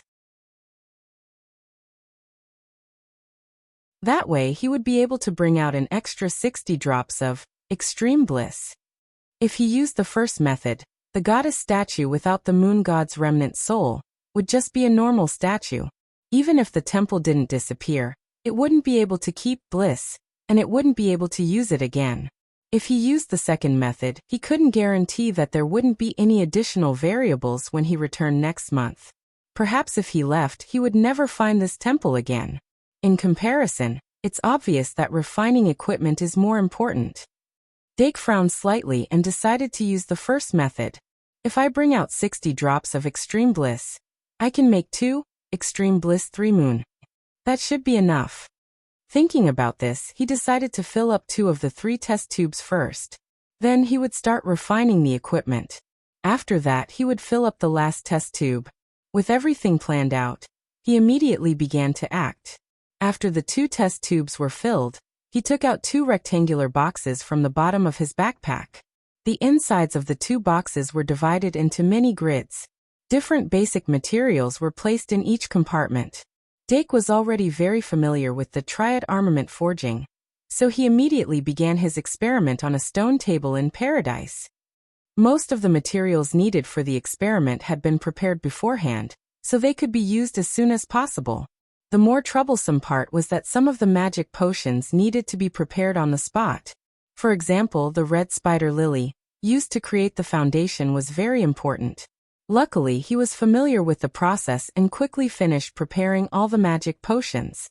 He then took out a blank magic card and evenly smeared the red spider lily on the card, giving it the foundation of transmogrification. During this process, the moon goddess had been observing him, but her lack of knowledge meant that she couldn't understand what Dake was doing. However, as the experiment progressed, she gradually had an ominous feeling in her heart, and it became stronger and stronger. When Dake pushed the refining experiment to the later stage where he needed to use the triad armament forging, she finally couldn't help but ask, "What are you doing?" Dake said in surprise, "Didn't I say I was helping you move?" The moon goddess was speechless. Without paying too much attention to the moon goddess soul, Dake took out Extreme Bliss 3 and waved at Little Dream Demon. Little Dream Demon, who was floating on the thinking bottle with a greedy expression, reluctantly flew over. Dake raised his hand and used his index and middle fingers to pinch Extreme Bliss 3. He lightly brushed it in front of him and activated it. Moments later, Dream Demon evolved into a Dream Demon under the light of Extreme Bliss 3. Although Dake was used to it, the evolution of Dream Demon was actually a very unbelievable thing. It caused its entire life level to greatly increase, especially when it was Extreme Bliss 3 that caused it to evolve. When this scene fell into the eyes of the moon goddess soul, it was as if she was struck by lightning. She was completely shocked. Perhaps it wasn't until this moment that she suddenly realized that Dake's promise of helping her reconstruct her soul and complete her resurrection wasn't a lie. In fact, no matter what Dake said, there was only one goal in her heart, and that was to resurrect. As long as she could be resurrected, she would do anything. Of course, in the process of pursuing her final goal, she had a certain amount of autonomy. For example, she had a personal wish of preserving her consciousness. She was indeed moved by Dake's words. However, before Dake showed enough ability to help her achieve her goal, she naturally wouldn't be so easily fooled. Even though she had resided in the temple for so long and couldn't see any hope, it was still the same. However, Dake's unintentional display of ability finally moved her. Thus she spoke again. "How can I believe you?" Dake's finger moved and paused. In fact, he had already given up on communicating with the moon goddess soul. He didn't expect her to suddenly bring it up herself. Could it be because of the dream demon's evolution? Dake's gaze couldn't help but become strange. If he had known that just performing an evolution once was enough to make the moon goddess want to surrender, what would he have been busy with? However, it was too late now. He didn't even raise his head and directly said, "It doesn't matter if you believe me or not. I was only communicating with you on humanitarian grounds. In fact, even if you didn't agree, the result wouldn't have changed." The moon goddess was shocked. "You want to force me?" Dake. "It can't be that you didn't notice it until now?" The moon goddess. "Then I don't have any other choice?" Dake raised an eyebrow. "That's not the case." The moon goddess. Question mark. Dake. "You can choose to accept it happily or accept it more happily." The moon goddess thought for a moment and asked in confusion, "Why is it both happily?" Dake continued to operate as he asked, "Are you not happy right now?" The moon goddess thought for a moment before replying. I don't feel any happiness-related emotions. Dake said, you will be happy in the future. The moon goddess. Dake turned to the dream demon and said, it's about time. Go and capture her soul fragment. Meow. The dream demon was clearly more mature than the dream demon. It nodded slightly and floated towards the moon goddess statue. Dake began to inscribe the triad armament formation. However, the moon goddess words made him stop. Wait, how do I cooperate? Demonic Mimi? The dream demon floated in the air and looked down at Dake as if it was waiting for his reply. Dark looked at the half-completed magic card on the table, then looked up at the face of the moon goddess statue. He simply picked up the living metal that was already carved and said, if you can get in by yourself, the moon goddess eyes flashed. Can it ensure that my soul doesn't dissipate? Dake thought for a moment. I don't think so. The moon goddess choked and couldn't say anything for a while. Dake smiled. It's only temporarily. Once I succeed, it will be possible. You should know that there are risks if you want to obtain something. Nothing can be obtained without effort. Also, you don't have a choice. To put it bluntly, that was all there was to it. It was just the difference between voluntary and involuntary. In the end, the moon goddess soul fragment chose the more decent option of voluntary. Of course, it was also because she believed Dake's words. As long as she could take another step towards her ultimate goal of resurrection, she could accept anything. Otherwise, she would rather self-destruct. Therefore, after only 3 minutes, the moon goddess statue suddenly glowed and a holy aura burst out. Dake frowned and watched as the moon goddess statue's figure suddenly blurred.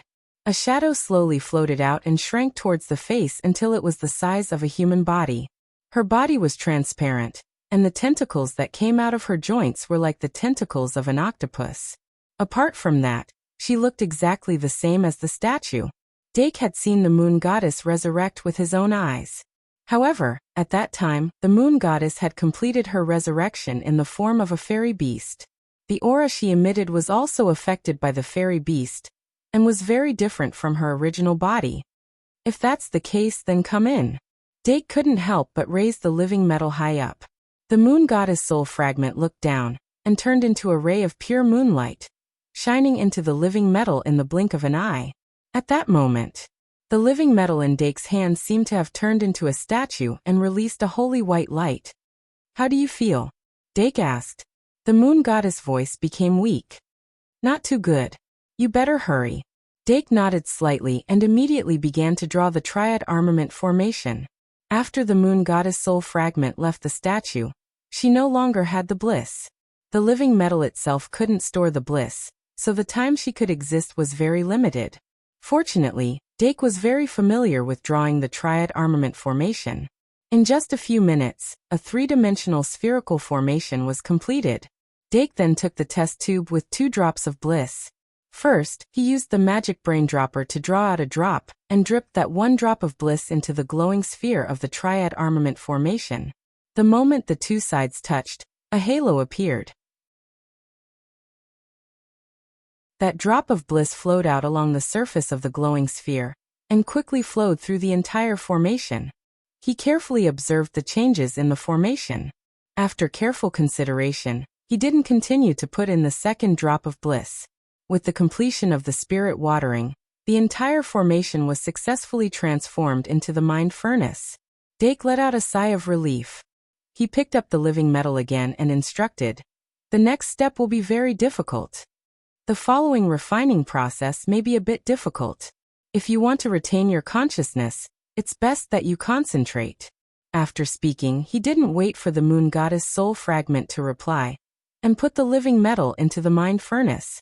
Then he picked up the magic pen and tapped on the top of the mind furnace, slowly injecting mana. As mana flowed in, the white light in the mind furnace became brighter and brighter. Seeing that the smelting process was going smoothly, he injected the 2nd point of bliss into the mind furnace to protect the remnant soul of the moon goddess. If the soul fragment was destroyed during the smelting process, then all his efforts would be for naught. After all, the smelting of equipment was different from the smelting of magic elves. These 2 drops of bliss should be enough. Dake began to wholeheartedly control the mana.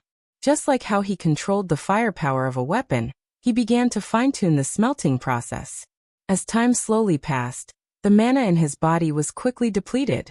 Suddenly, there was a trace of movement in his heart. Then he suddenly focused and had the feeling of triggering a flower card. He immediately called out the system and saw that the indicator of bliss had indeed decreased by 1. Blissful, 1 blissful, 1 blissful. 1 in the blink of an eye. Bliss, which was originally a little over 90 points, dropped below 90 points. This was the first time Dark had lowered extreme bliss to below 90 after it had been constantly increasing. He was instantly overjoyed. If he could lower bliss to a safe range, he would have more money to spare during the holidays. Moreover, what he needed the most next was pride, not bliss. However, he wasn't happy for long. When the indicator of bliss decreased to 80 points, it suddenly stopped moving. However, he could clearly feel that the mind furnace was still thirsting for bliss. 2-in-1-4/100 plus. I'm late with the update. There should be more time for that.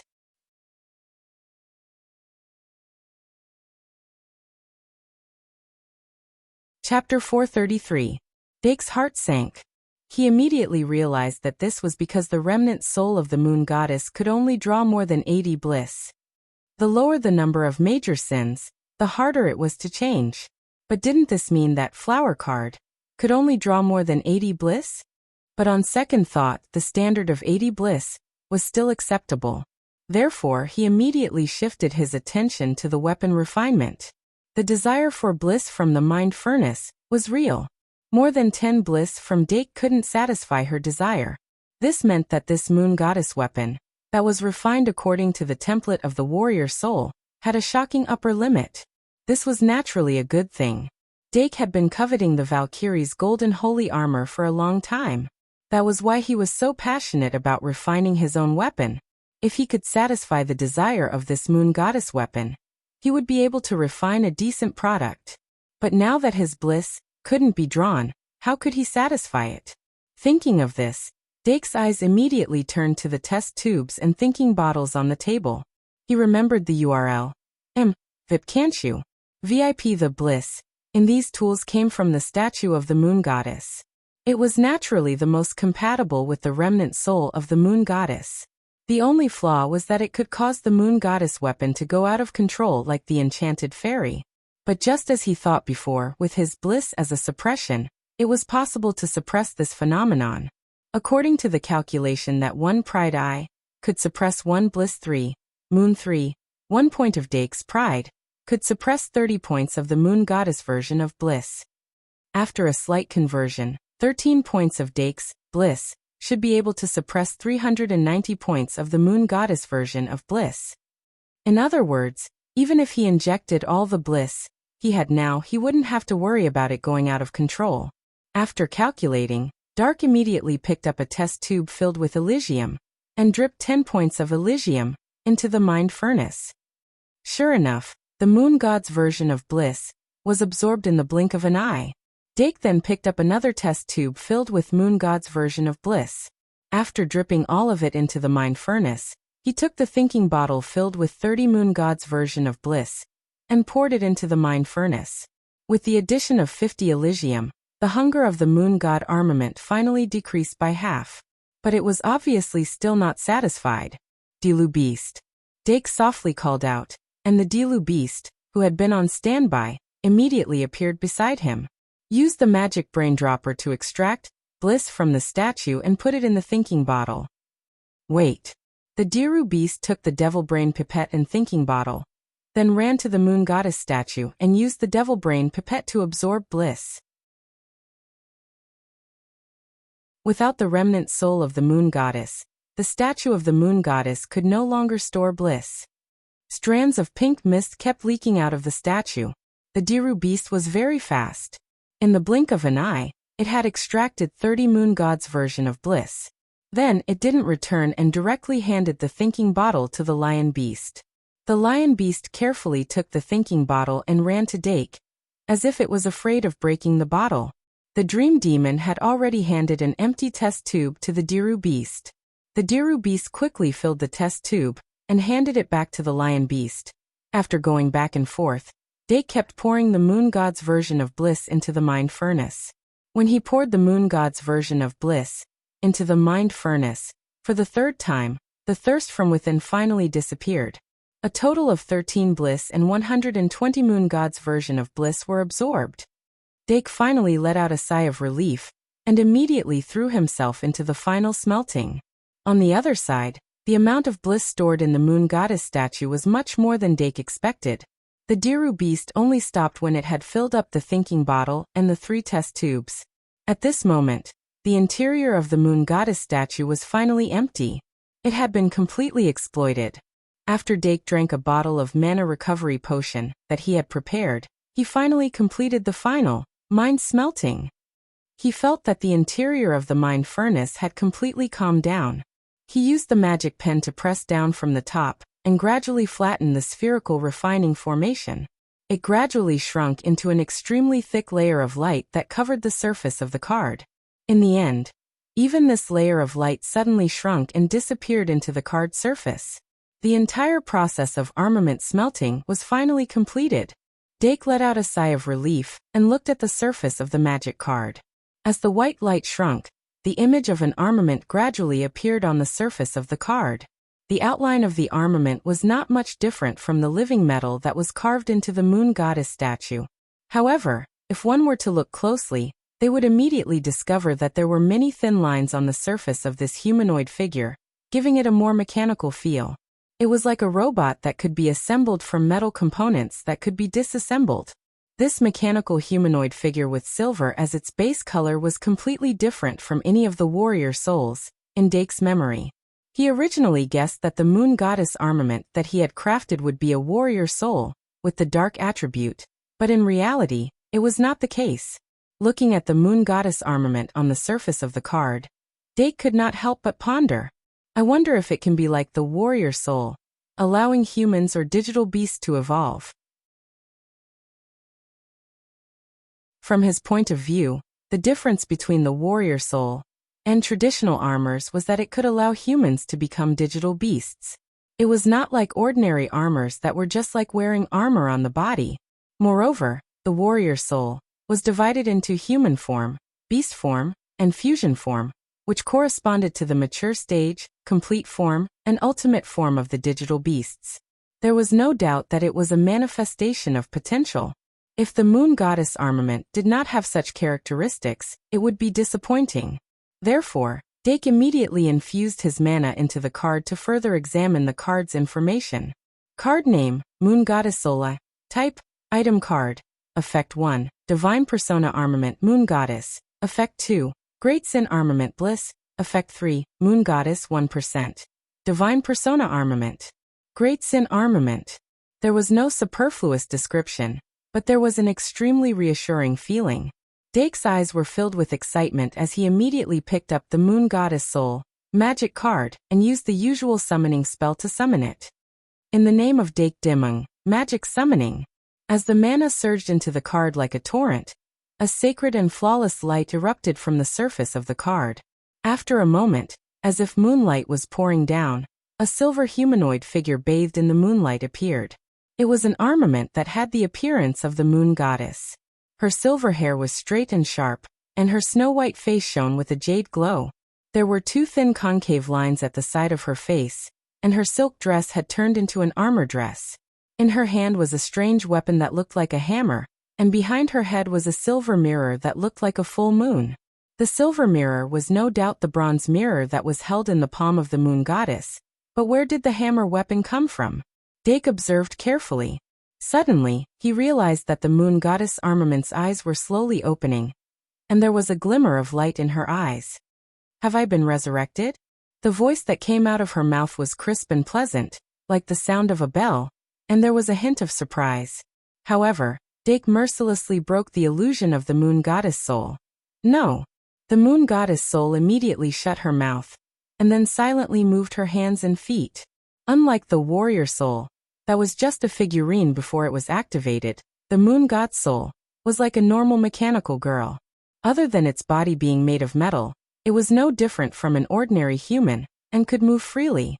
In this aspect, She was very similar to the legendary marionettes that were made of living metal. And surprisingly, she seemed to have enough mana to support normal activities.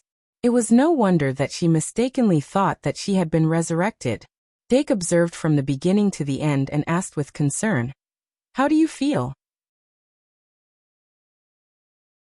The moon goddess soul said, "Better than ever." Even though Dake broke her illusion, she still seemed to be in a good mood. "I have a feeling," the moon goddess soul said excitedly. "I seem to have found a way to resurrect." "A way to resurrect?" After Dake repeated it, he looked at the effect of the moon goddess soul eye. It was different from the literal effect 1 and effect 2. This effect 3, moon goddess, reminded him of the single scabbard. Its effect, holy sword. At this time, the moon goddess soul continued. "Although I don't know why, I can feel that I have a trace of divinity. With this trace of divinity, I have a possibility. As long as I use this as a foundation to absorb more divinity, I can reforge my divinity, control the divine authority, and become a moon goddess." She was ecstatic, and the bliss emblem faintly appeared on her forehead. Her face was shining. After her explanation, Dake immediately understood what the 1%, in effect 3, moon goddess 1%, meant. In other words, as long as I raise this 1% to 100%, I have the foundation to forge my divinity. But how do I obtain the divinity of the moon goddess's divinity? Find the ancient shrine of the moon goddess. Dake looked at the moon goddess soul, who was so excited that she forgot herself. He felt that relying on her alone was a very unreliable thing. Moreover, Dake himself was not interested in being a god or not. But this 1% gave him the feeling that he could level up by accumulating EXP. It was as if he increased this percentage, this armed card would level up. Maybe it can really level up? Dake could not help but look at the effect 1 and effect 2 of the moon goddess soul eye. In fact, these two effects surprised him the most. Effect 1, divinity armed weapon moon goddess. Effect 2, great sins armed weapon bliss, obtaining 2 armed forms at once. One was based on divinity, and the other was based on great sins. If these 2 armed forms could be further upgraded as the percentage of moon god increased, such as warrior soul changing from a human form to a beast form, and then combining the 2 into 1, then the potential would be limitless. Being able to level up, maybe this is one of the characteristics of the god card? Dake thought carefully. All in all, this moon goddess soul should be the first god card he obtained. The word god card here was not an adjective, but a general term for magic cards that had the power of God. Thinking of this, Dake could not help but look at the moon goddess soul again. He actually could not wait to try out the 2 armed forms, but seeing how excited the moon goddess soul was, he did not want to interrupt. "Moon goddess soul, how should I address you?" Dake said. The moon goddess soul then calmed down from her excitement and said, "Just call me moon goddess." Then moon goddess. Although it was not yet, Dake said, "So moon goddess, can I use you?" Moon god soul. Dake had already put 2 fingers together and clamped the moon goddess soul eye magic card. Then his expression became serious and he whispered softly, "In the name of Dake Dimung, magic summoning." The moon goddess soul's chest suddenly emitted a light, and the silver mirror behind her head rapidly enlarged, reflecting the moon goddess soul's entire body. Then, a strong suction force erupted from the silver mirror, and the moon goddess soul's body was instantly sucked in. Dake blinked his eyes, and the huge silver mirror that had absorbed the moon goddess soul had already moved behind him. He suddenly had an idea, and he opened his arms and said softly, "Armed evolution." In an instant, the strong light released from the silver mirror surrounded his entire body, and his body underwent a drastic change under the light of evolution. His height that was slightly shorter due to his age suddenly became taller, and his facial features correspondingly became more robust. It was as if time had passed, and he had turned from 12 years old to 18 years old. His entire temperament had changed because of this. And around his body, pieces of silver armor that were separated from the moon goddess armor appeared one by one, and they were tightly attached to his skin, emitting a cold touch. Although Dake had seen many people dressed, this was the first time he had officially dressed, and the experience was really good. The armed evolution had not ended, and he could already feel that his body's strength had increased tremendously. If he were to arm wrestle with Deanna now, he should not lose, right?